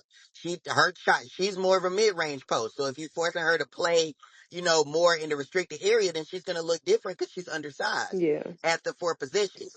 So the offense and the guards not being able to shoot did not allow her to unlock parts of her game that could have been unlocked if they made more of a considered effort to tap into people like Dana, who could play the 2 and shoot the 3 ball. Like, again, that's not on Teaspoon. And the reason I say that is because Teaspoon still got to, coach for money, coach for the GM, coach for all this, and it's her first year. And so we just have to acknowledge that, like, other shit was at play, and it wasn't just like the coach And this has been a or the players. conversation that has happened. We've been through over the past 10 years. There have been 4 coaches: Pokey, Amber Stocks, James, and now Teaspoon. Teaspoon. And I know that was a topic that came up for Amber Stocks, that she wasn't allowed to make certain, I guess, decisions for rotations. When we saw that she had a plethora of talent. I mean, she had Who? List the people on the team. The Vanderquigs. Mm-hmm. She had EDD. She had Mm-hmm. Cheyenne Parker, Mm-hmm. Diamond DeShields. I Mm-hmm. think Diamond came after EDD had already left, but they ended up getting EDD. No, who else did they have? They drafted Elena Coates. Who else? I think Christy Tolliver may have still been there. So they had quite a few really, really good players, but she wasn't able to manage her roster or manage the game minutes how she wanted to, because the calls always came from above her. We need these people to be the focal points. And so now two more coaches after her that still could be, not saying that it is, but still could be a thing that's going on. Oh, they had Cappy Pondexter. So like they've had a lot of people on these teams across over the years that it's above me now basically. I can see that. And I mean, look at just the climate. Like again, that's why you got to know the league. Like most of these GMs are not Mark Davis, Josiah. Like they don't got bankroll like that to just kind of push certain things. So a lot of them are banking on butts and seats, jersey sales, like a lot of shit that isn't really about what's going on the court. And so if I know Chicago's a big market in the grand scheme, but in the like WNBA space, that's not a huge market. Like they're just finally getting a new practice facility and it's not even one of the most expensive. Like it's very like mid tier. So when you look at it from that sense, like Spoon is kind of coaching with her arms tied behind her back because other coaches we've seen be the coach and the GM. So they kind of have more free reign Yeah. to do what they want and are not so handicapped by people over them and ahead of them that may be looking at other factors as being the most important. So I just think that's like, those are like important context clues. Cause even when it comes to Dallas, like a lot of people be like, what's that lady that was at Dallas? Black lady. Vicky. Becky Oh, Johnson. Vicky, like at moments we were like, oh shit, Vicky know what to do. But then on the other hand, like it was very evident that she couldn't draft the players she yep. wanted. It's very evident that she couldn't play certain players full minutes. And if you're a new fan, you're like, well, Vicky don't know how to do rotations and whoop, whoop, whoop. And in reality, like that man won't let her. She got fired after making the first playoff series in years. Yep. Right. Yeah. Good point. Okay. Well, Somebody those. said if Go ahead. some, I've seen some of y'all tweets that say play through Miller. What does that look like? And during the stretch without Angel, what do you want to see them do with Camilla? Well, first, I What know they some did people be in the last confused when game. we say, huh? What they did in the last game. Keep doing that. Yeah, and I feel like sometimes not this person specifically, but when we say play through somebody, a lot of people assume that we mean they should be the one. Because when we said it with Aaliyah a lot, they should be the one taking all the shots. No, no, no, no, no, no, no. Now Camilla does need more shots, but when we say play through somebody, is make sure they touch the ball. First of all, in basketball in general, get the ball inside and pass it back out because you make the defense shift. Duh, that's basketball 101. I don't know. That's not a hard concept to understand. Duh, that's basketball. But especially with Camilla, she's such a great passer, and people collapse on her because she's so goddamn big. Like Dolores was mentioning, like her just in the game, the other girlies are gonna get off because she works hard most of the time, and she's big. Being big is a fucking skill in women's basketball. She's big. It works. So when we say play through her, just let her touch the ball, and she's pretty good at decision making. She knows she need to shoot it or she pass it back, and she finds the passes even if they're cut to the basket. What I want to see her work on, I want to see her show up to work every goddamn day. I want to see her show up to work and say, I'm gonna put the ball through your chest every goddamn day. I want her to show up to work every day and say, I'm a 6'7" woman and you can't do shit with me. I want her to show up like that every single day. The next step, if Camilla could just get mentally here, I'm showing up every day. She goes shit. And then and once she get that, after she gets that mental part, the sky's the limit. Period. Just wait till she come back from Yeah. China. Yeah. And once she get the mental, cause that lady can have 20 points and 20 rebounds a game if she just fixes the mental right now without even the damn a skill difference. It's mental. Camilla playing in Yeah. I China. think to low. Yeah. And so she about to get a bag. Is that's the league Liz in, right? I need to watch that game when Yep. it happens. Oh Lord. Now Also, why you like said I that? they're think, also known for being like one of the I, top three in terms of salaries, right? yeah, Yeah. yeah, I mean, if to my knowledge, Stewie and Asia, if they had gone to play for that league last year, will be making $1 million+ contracts. So Oof, get paid.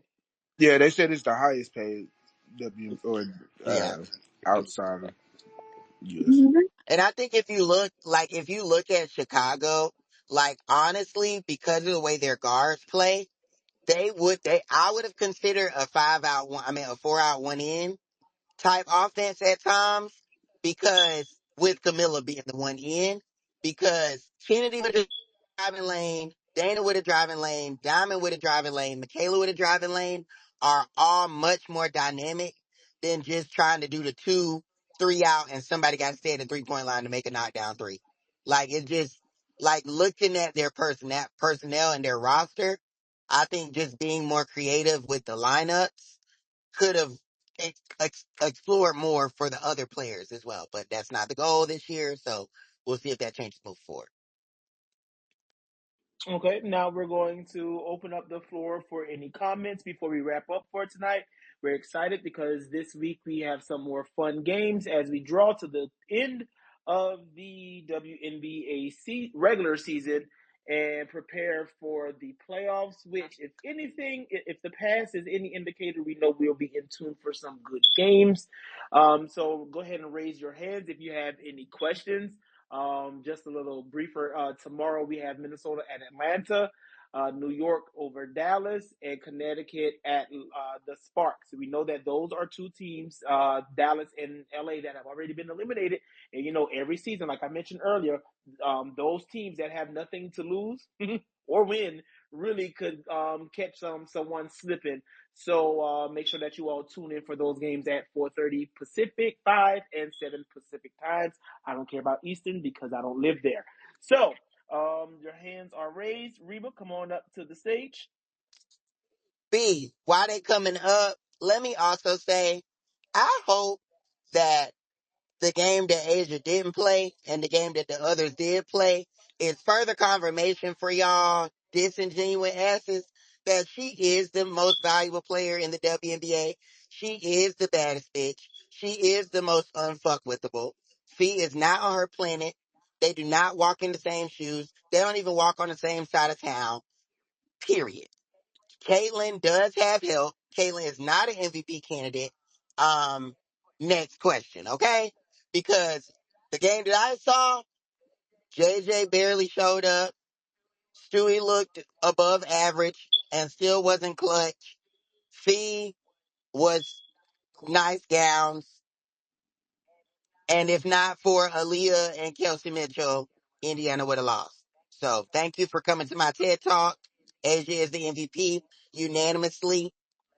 Let me say this again. Asia is the MVP unanimously. And if there's discrepancy about it, you can see me about it. Thank And you. defensive player of the year. Thank you. And defensive player of the year. No charges. Thank you. And most improved, since that award no longer has meaning. And as long as your stats improve, regardless of the team that you're on, just go ahead and give her most improved as well. Because when I look at the stats, she has improved in every single one of them. So if other star players with accolades are most improved, then I think it would be really nice for Asia to have the trifecta of MVP because she did get a fourth place vote, MVP, Defensive Player of the Year, and Most Improved. Because imagine almost having a 50-40-90 season as a 4 on Las Vegas. Thank you. Hey, Reba, welcome. Hey, how y'all doing? I just wanted to say for the MIP conversation, I'm going with DJ Carrington and simply because, goddamn, B Terrell. You gotta do something with that. Anyway, I was saying, DJ Carrington because, she has half the Sun fans blocked because we were on her ass for how she played. Um, she was playing that bad. So from her to go from that to this, just give her the goddamn award. Kennedy's a good, another good candidate. Bridget Carlton, I believe. Alana Smith as well should still be in the conversation. I don't think De'Erica should be in the conversation at all. And I think we're giving her sympathy votes. Like, last year she sucked because she was healing from a C-section scar. Like, what do we expect her to do? And this year she's healed, healthy, playing on a crappy team, who's injury ridden, So of course her, stats are gonna, increase. She's pretty much their at before they started, playing with kids. She was pretty much their only option. So I don't know why she's in the conversation. Probably because she's good, but she's not good for any other award, in my opinion. I honestly don't think she should be on any, maybe second team, but definitely not first team all W. I think we're doing a lot with the Erica, simply because the situation she's in. And we need to stop because there's other players that are going through some shit right now and we're not mentioning them. That's all I have. Reba, to your point, I think something that a lot of people conveniently leave out and miss out with the De'Erica thing is let's not forget that one of her gripes and contentions with Vegas was the fact that she signed a less money than she felt like she was deserving of, Mhm. and they still traded her. So if that was a player, let's not forget that when around that time she was banking on um 200K plus lower end of the supermax type contract. So if a player is on the just under the supermax in a contract, that means that they've done enough on the court to warrant recognition financially. So if somebody's been an all-star, Three almost times, or three could have been times, three times. been an all-star, done enough to warrant recognition financially, how on God's green earth are they a leading candidate for the most improved award? Because if I'm already really good, my most isn't more than somebody else's most who wasn't in that position. Which is why I said, I don't know. To me, I'm going to reiterate it. A bitch like me, I'm a three-time All-Star. I done made this money. I'm mad because y'all traded me to a team like LA, and I'm better than that. Bitch, why you even put my name in a raggedy, not raggedy, sorry y'all, but kinda, in an MIP conversation? It never gave MIP. I'm a bad bitch. I've been that girl. Don't put me in that conversation. And I just And feel like she that's how she chose should to go feel. to LA. She still had other options. So if she was really a bad bitch, she could have went to Connecticut or Atlanta and made them contenders. She chose to go to that shitty team in LA. So Yeah, I don't get that I either. While she, her and the document says she was sent to a subpar team, that's a team you chose. You had other options. Two teams that are playoff teams. So I don't get I that as well. I also wish I really wish WNBA media would stop playing the it's your turn game that's every exactly fucking what they season. do. Like every season they go on these long, grandiose campaigns, exhaustive. Well, I know about this person, their aunt died when they were 9, and that inspired them to play basketball, and now they're doing a great job, and because of that, they should get this award. Unless It happens every year, unless it's every Kennedy single year, who fought back against unless odds, it's who Kennedy. fought back against odds, Unless it's made it Kennedy. through the season, unless it's her. Because why? What even? I'm not even gonna lie. I hadn't even been seeing enough Kennedy Carter talk for MIP for that to even pop up today. I hadn't even seen it. Like, if I'm being honest, or did I just? But I ain't gonna lie. I got a lot of people muted, honey. So let me hush. No, it's not There's a not a lot of. Yeah, pervasive, I didn't think so. it's not a pervasive I was like, argument. where did that even come from? And I'm sorry, y'all, I'm just still not over it. The fact that it's the same shit I said last year about Satu, but now y'all get it when y'all I was public enemy number fucking one. Them people was on spaces talking about me about a basketball opinion, like I said, fuck Satu and Satu mama. All I said was a damn lady went MIP because she was getting paid like a damn star. But now that's the same argument that you're using against Kennedy, somebody whose name hasn't even been brought up that much. What are we talking about?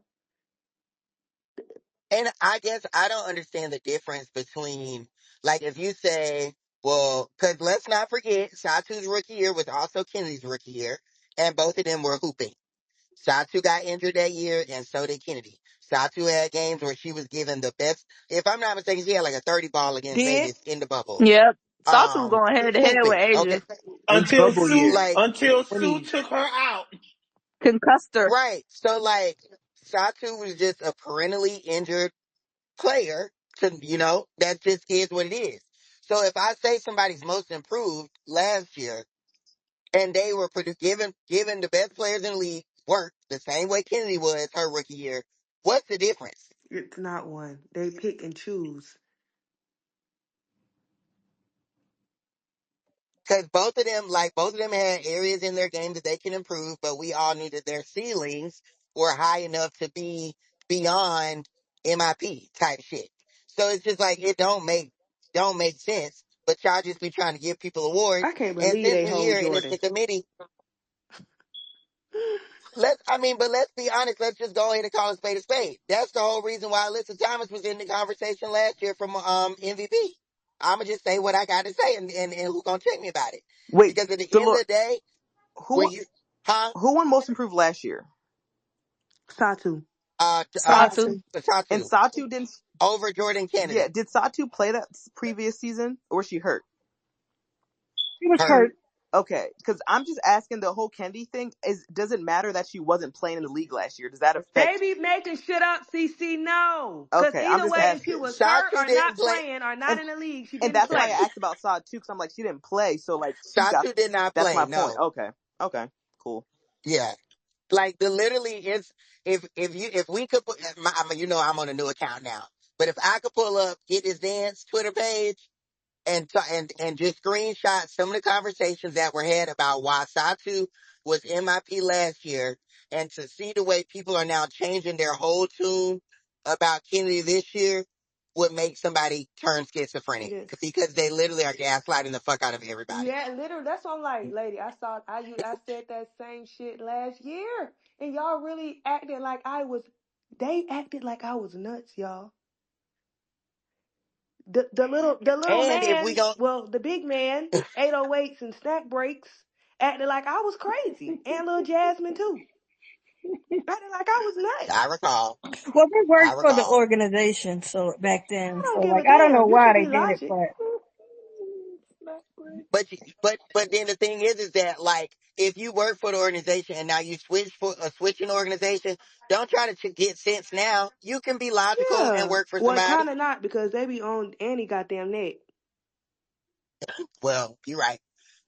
Yeah, I just think it's extremely like we really like this player, and if they don't get this award now, we're not sure that they'll get another Uh award, huh. and so we have to give them that award now, or else we're not going to be able to call them a really great player later in their career, and I don't like that. Like that's what it's always given. That's what it always gives. And that's why we're not going to be able to have like real, like genuine conversations about some of these really important awards like MVP, MIP, DPOY, because that should be a hand me down. That should be, okay, we the sisters of the media are really just like, we really have to give it to this person because if they get two more, they're going to have way more than another person that we like. And then we're going to have to say that they're better than the person, even though we don't think they're better than that person. Yeah, for sure. Word to Ryan Rucco. I just be Bingo. looking at it like this, like I don't see Cappy Pondexter name on like on these records and stuff like that. I don't know. I think that it has Fuck with her. a bigger nuance to it. Yeah, I mean, because like we also have to be able to put in context. Somebody can play like Mike Moore. Mike Moore won 4 titles in how many years? 8, right, y'all? hmm Yes, 7 or 8. 4 titles in 8 years. If she had only won 1 title, the hype around her would be zilch. Because when people are contextualizing greatness, there has to be titles attached and individual accolades. But those rules change for white women. Mhm. Okay? So when you talk about that in the grand scheme of somebody's career, like a Cappy, she has titles attached, but she's not a player that is gonna be all and up and through the record books. So unless there's somebody that actually can contextualize how good she was, she's not gonna get her flowers the way she deserves Right. because people only look at stats and records. Right. she also So said that that's why LeBron kidnapped her. what I you said say? she also said Like LeBron how kidnapped much her. could like So Lonnie Mitchell improve? She, Who? You said what? Leilani Mitchell. Leilani Mitchell won in 2019 and 2010. That's a 9-year gap of improvement. She won the award twice. Most Yep. improved Yeah. twice. Yeah. Yes. I'm She got the hollering. second one after a kid, so that's to tell you how valuable That's, children are. that's So, the Erica. Oh yeah. no. Reba, shut Reba, up. Jesus. Yeah, I just think like if, and that's why, not to bring up the men, but I will say when it comes to the MNBA, they do a better job, in my opinion, of just whoever deserves it gets the award typically. But Like, them motherfuckers did not care Go that, Bears. that, that man has won that award how many times in the last 5 years? 3, 3. Yeah. right? Like, that's like, and if we're gonna be quite honest, Asia should have had the last 3 MVPs. But the WNBA is not in the business of that type of shit. It's the sister I about wives to say it's circle. because they You women. scratch my back, I scratch yours. It's because they women. Yeah, I don't. I'm. But they don't have no problem. They don't have no problem doing it when it's somebody like DT though. Now, yes, she don't got the MVPs, but they gonna continue to throw up scoring record and all these other shit. Like that is like that's the history. And they won't let her legacy be 'Cause tarnished by the nasty shit that continues to go on in Phoenix, but they don't mind other people's legacy being tarnished about. my Just like God, why today y'all remember the first reason why she got off of social media anyway, right? Did the, we do that DUI. Okay. They Which don't bring it one? up. They don't. Yeah, they don't bring it up because they don't want it to tarnish the legacy. But everybody yeah, Speaking and else, it's of, so funny because everybody else, they it's gonna throw you in know their what's legal even issues. funnier. The funny part about it is Devereaux Peters gets on here and allude to nasty shit going on in Phoenix and nasty shit DT did almost every other goddamn day. I'm probably dragging it. Not every No, other day. you're not. But that lady gets on this app all the time and alludes to the nasty shit that goes on within the Phoenix organization. Nasty shit with how Skylar was treated. Nasty when she said the shit about the lawsuit shit. All of that. And nobody bats a goddamn eye. That day Skylar came on Twitter and said something. How could you do that when Diana's about to break her? Fuck Diana! Mm-hmm. come on, Michael Like, But Jackson. all jokes aside, how come there's been nothing from the WNP or Kathy like about the they Phoenix Well, Mercury, like on don't some take real, care. that up with NECA. Ooh, like for real, for real. Like I'm still a little ooh. shocked about What this. that GIF I just sent y'all in the chat a couple days ago? Take that up with NECA. And again, that's why all the conversations just in general are always disingenuous when it comes to the WNBA. Because the same people that are, well, they did this and Asia needs to do this. Well, you didn't have no problem with DT shutting her mouth up. And everybody was like, yeah, well, she's not going to say nothing because she don't like her. Like all these other people got all these rules and these moral codes and these ethics. But as soon as it's a white woman, oh, she don't gotta say nothing. Oh no, she's not responsible for that. She can be silent.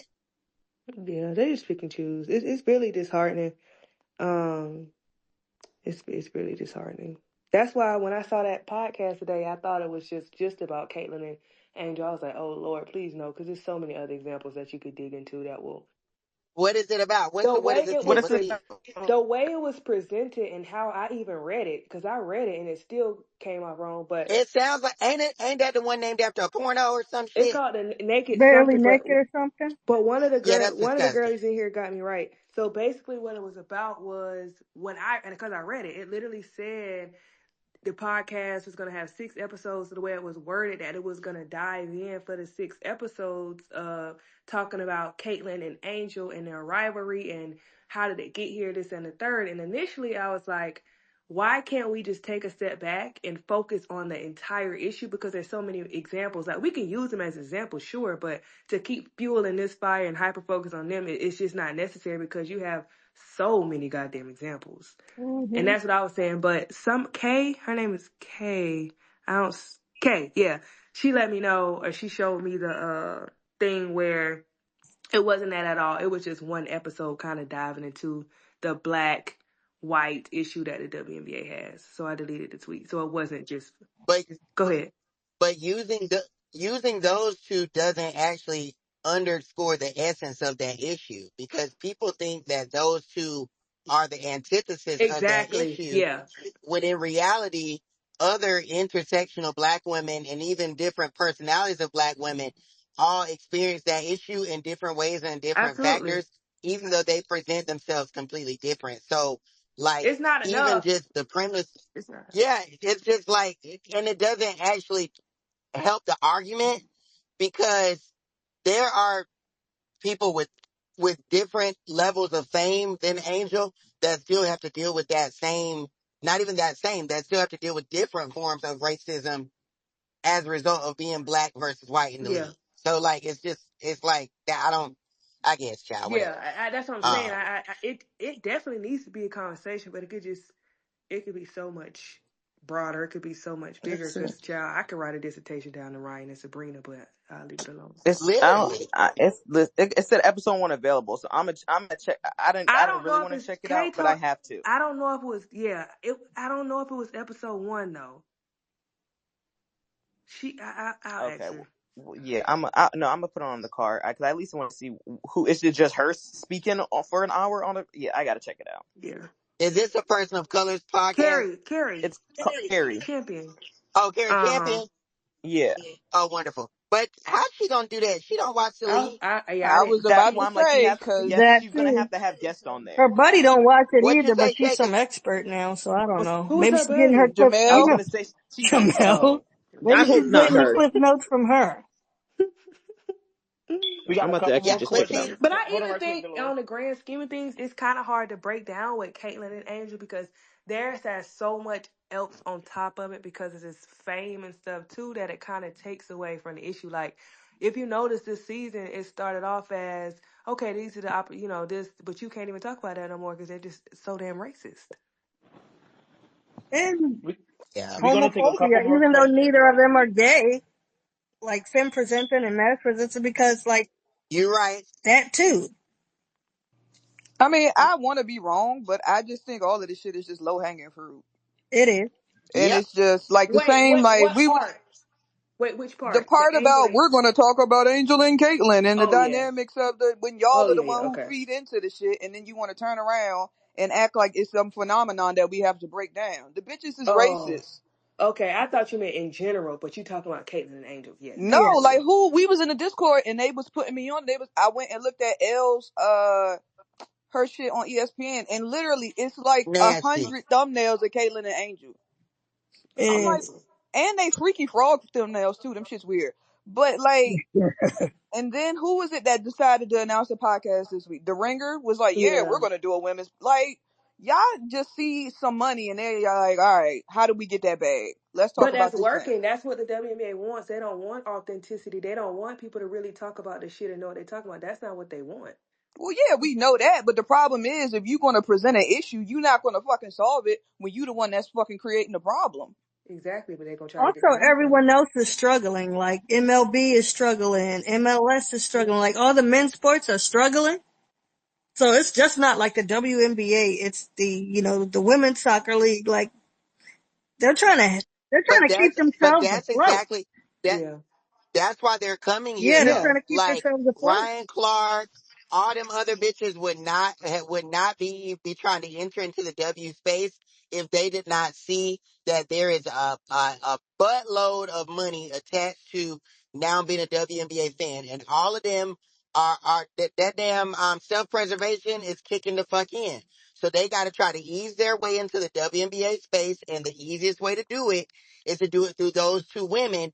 And then what's going to happen is the same. Let me clock some real tea.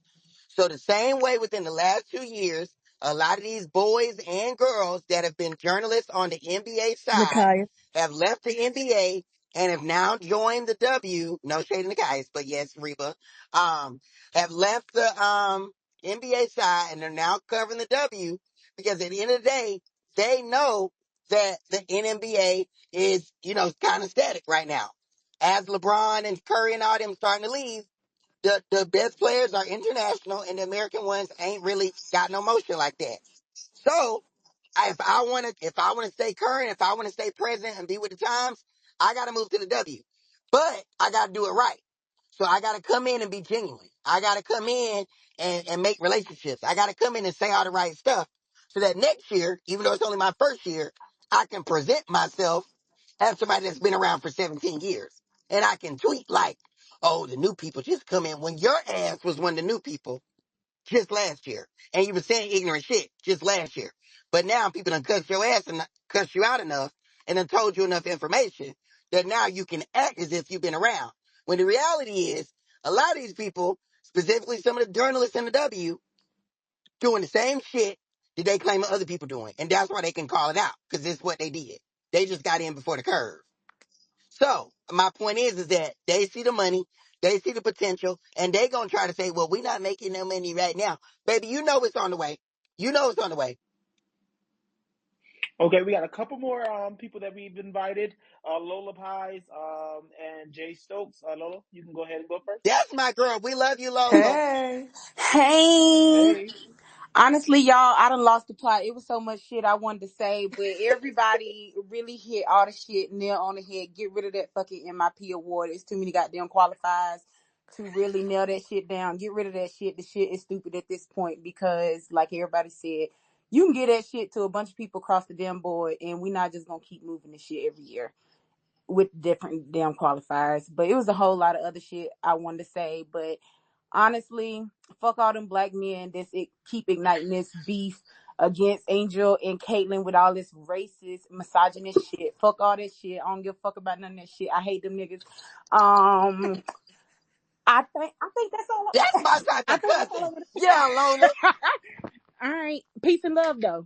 Peace. Wait, Lola, where you from? North Carolina, Big 704. Okay. Oh, Okay. Okay. Charlito. Okay.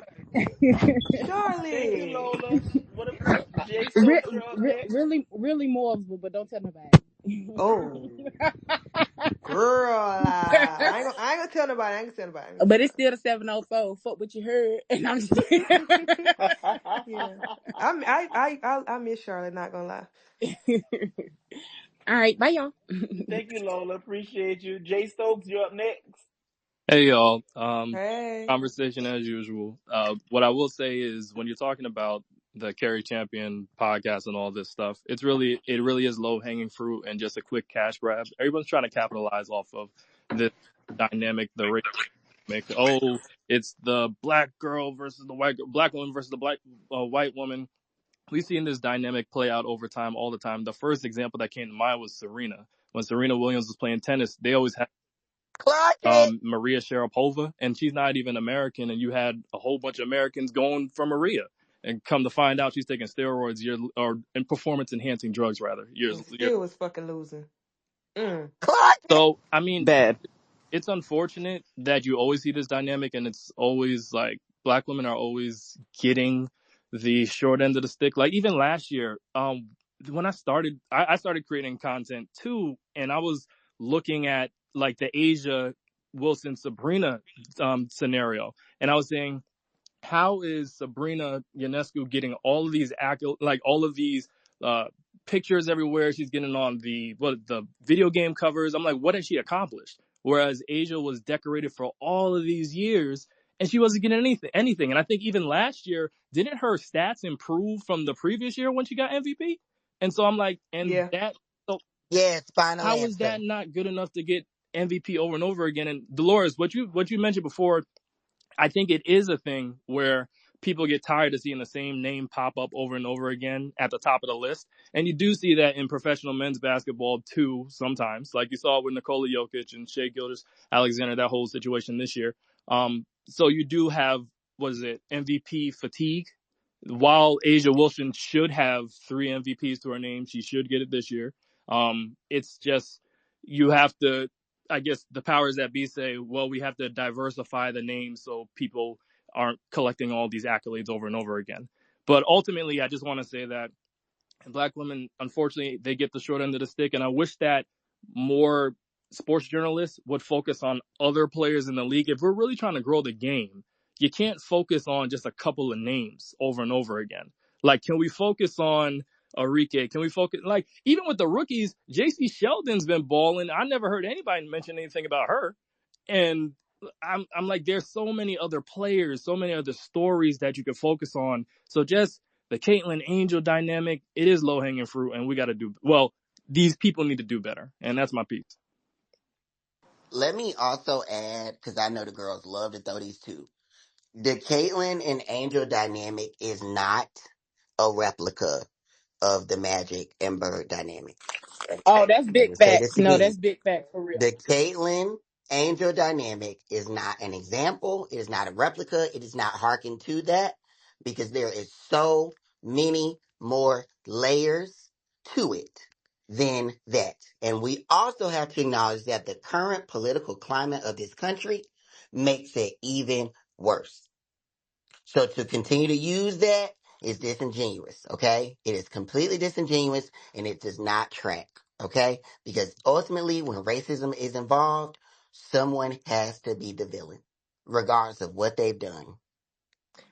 It's Thank you. also interesting to see how people say somebody tweeted something about I don't remember what it was, but people were kind of being disingenuous. Well, no, they were hating on Sabrina last year. How can you actively? How can Oh, you let's get into it. I'm actively? glad you brought. How can you actively understand? Not we're not. I'm not talking about Caitlyn's fans. That's not her. How can you actively understand why people took issue not with Caitlyn herself, not with her or her fans, but the privilege that she carried. How can you actively understand that, but then say people was hating on Sabrina? Like I that's why to me, like I say, the girls are not smart, but sometimes it's a choice. Like artists cognitive distance. I'm not sure, but how can you not? How do you not understand? Because once again, not the fans, not none of that. Just the privilege that I just don't get it. And I was literally And on the watching. vice versa, Go how ahead. can you understand the hype around Cece and oh this is okay, but on the flip had an issue with Sabrina? It just doesn't. What are we doing? No, I I was it, literally. It's a double. It's literally a double stand. I was rewatching the game, and they're talking about Caitlyn, and they're just like, "Yeah, she complains, but it's just a passion." And I'm looking around like, "This is passion." You know what I mean? But if Kennedy does it, like we're using different language. So just even like when I'm watching games, it's just a totally different like. They just it's a totally different level of care that they give Caitlyn that we don't see with other players. Like it's insane. When I hear the commentary, I have to watch most games on mute because they let shit slide all the time. It's more yeah. than the But commentary. Them also, motherfuckers having meetings. You know what I mean, to the point where I've not seen a rookie get the whistle this quickly. You know what I mean? It's just that simple. Yeah. Oh, Dolores, I but touched on that also, last night, didn't I? They always indeed, categorize that girl differently, and it is just so unfair to the black women in this league who hold the majority. That shit is just highly unfair, and as the word that y'all be using, disingenuous, the shit is just, it is fake as fuck, and it's just crazy. And I also noticed, I didn't watch the whole game, but the lady was just going on and on and on about Caitlin Clark the other night and last night. that And little, she been like that for years. Debbie, Debbie. and Yeah, that Debbie. the Debbie, yeah. other commentator was quite literally silent. Now I didn't be petty and count, but that he didn't say nothing. He ain't say nothing. And I didn't see no outbreak or rage or anything today about that lady just lifting that girl up and that man not sitting over there saying nothing. The same way we seen with Cheryl Swoops. You get what I'm saying? But Yeah. So let's go deeper. And I think we have to go back to Sabrina to really like hammer this point. People are saying that people were mean and bullying Sabrina because when another white person comes along in a few years, they're going to call us mean and bullies of Caitlyn. Because in reality, like in real time when this stuff happens, everyone is very aware of the privilege at play. Everyone is very aware of the fact that when white women are involved in something, they can make themselves a victim of a situation, even if they shut their mouths and are complicit and or silently complicit to shit that's happening at black women's expense because of them. Because let's not forget, last season, there was the whole situation with Ra. There was the where Ra basically advocated for Asia, saying that Asia should have been the face of the 2K thing, and people tried to get all nasty about that. Let's not forget that several deals, several other conversations we've discussed, people are like, well, she just got it because it was Nike. It was Nike. She's close to Kobe and Nike, close to Kobe and Nike. Like every single time. And what did Sabrina do? The exact same thing Caitlyn did. Shut her mouth, stay quiet, look decently presentable for the people, and she got all these accolades and opportunities. And that is the model that white famous women get to take in sports, because ultimately they don't have to have a personality. Mm-mm. They don't have to have hard lives. They don't have to have anything interesting about them other than coming to the court and playing hoops. Meanwhile, Angel, Asia, Candace, Skylar, every other black player, Rakia, has got to have two cousins that died, a broken family, a grandmother that passed away. They've got to have a physical and intellectual disability. They've got to have gone through trauma, and that trauma is the exploitation they need enough to cover and market them, And they gotta be even though cute they will do that. And they And gotta it be gotta be cute. cute. So and inside of feminine. inside of all of that, when we talk about, well, now Sabrina didn't have a heart, that's literally, you're lying. You're literally being intentionally disingenuous to try to make a point and call people bullies for acknowledging racism. Because that's all this is they want to bring up Sabrina from last year because anybody that called out the very clear racism at play is a bully, because Sabrina was silent. She didn't say anything. She didn't do anything explicitly. She didn't do anything publicly. Even though just her existence, the presence of racism was the problem. But that's the girls choosing to be intentionally obtuse and choosing to be ignorant. That's why the word coon is used so heavily on this app, and I'm gonna continue to use it because fuck y'all. And I use off coon that too. point, especially like being behind the scenes, I think it's even more important, especially for black women, to have awards, because like with white girls, you don't gotta really pressure companies into anything. But when it comes to the marketing side, they have Ooh. to have it all. They have to have it all. They have to look good. They have to have the accolades. They have to have the personality. Whereas white girls is like, they have to have a little bit of the accolades, and that's kind of it. And like, it's one of those things that literally snowballs into so many other opportunities that like, you don't realize, like, yes, it means something for someone to win 6 Women of the Year. Like, that's make or break for a contract.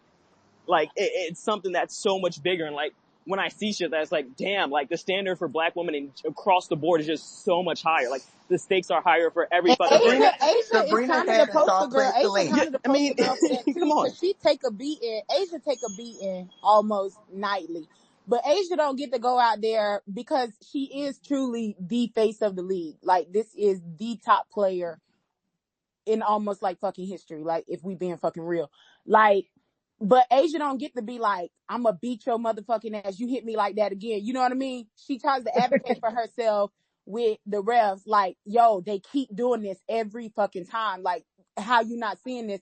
Like, she got to beg and plead with the refs, but she don't get to cuss motherfuckers out because they'll start snatching deals left and right if she get to acting the fool like some of these people get to go out here and do. But like, black women have to be just so aware of every fucking thing, of every fucking moment, of every fucking day.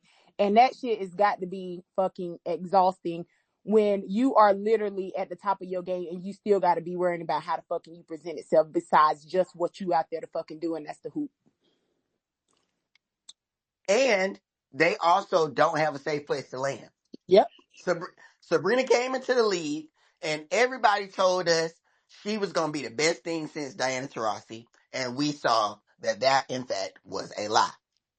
Okay, everybody then, once she wasn't that good, gave us every excuse and every reason for why she wasn't.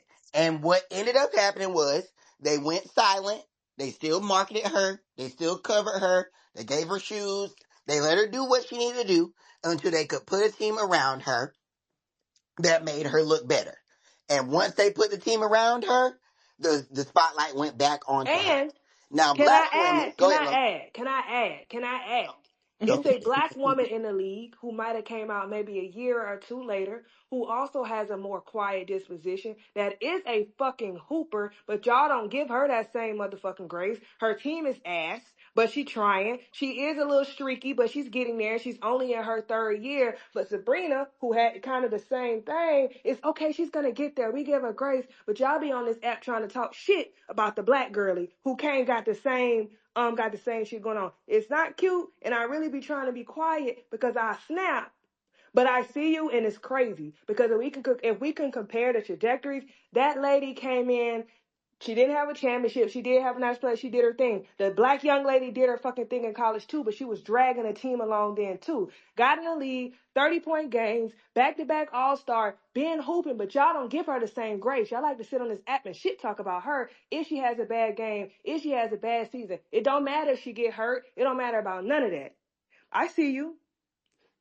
No, I see Well, you. well, well. And Yeah, to Ryan for MIP, No. I MVP. support it. I support it. 3 back-to-back. First team all W. I give her so first pick.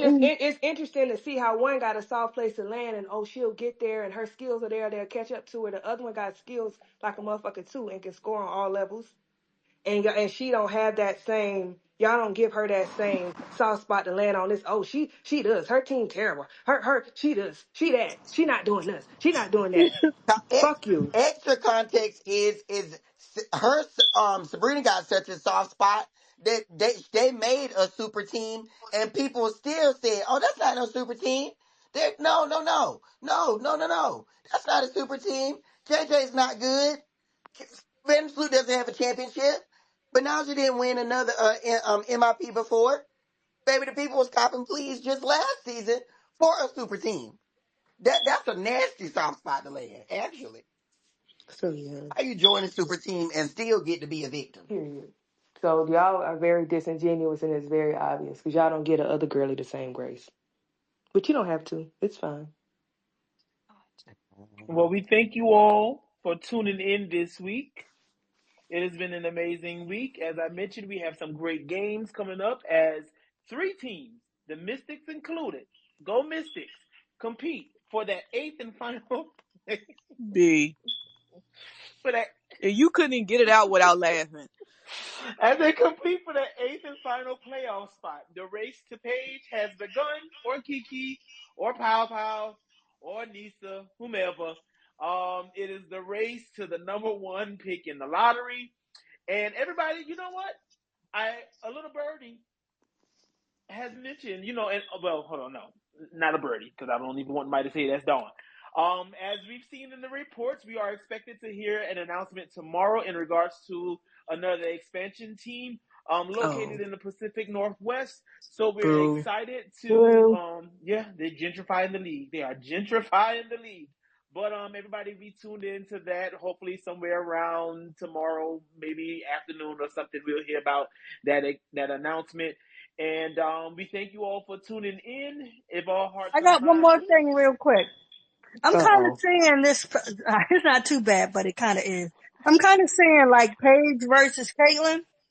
And I think the racism thing is coming to, a head in that as well, because Paige is hanging around like too many black people for them. Mm-hmm. And it's mm-hmm. starting to like become a big, like, I wouldn't say a big issue, but it's starting to kind of rev up and become ugly.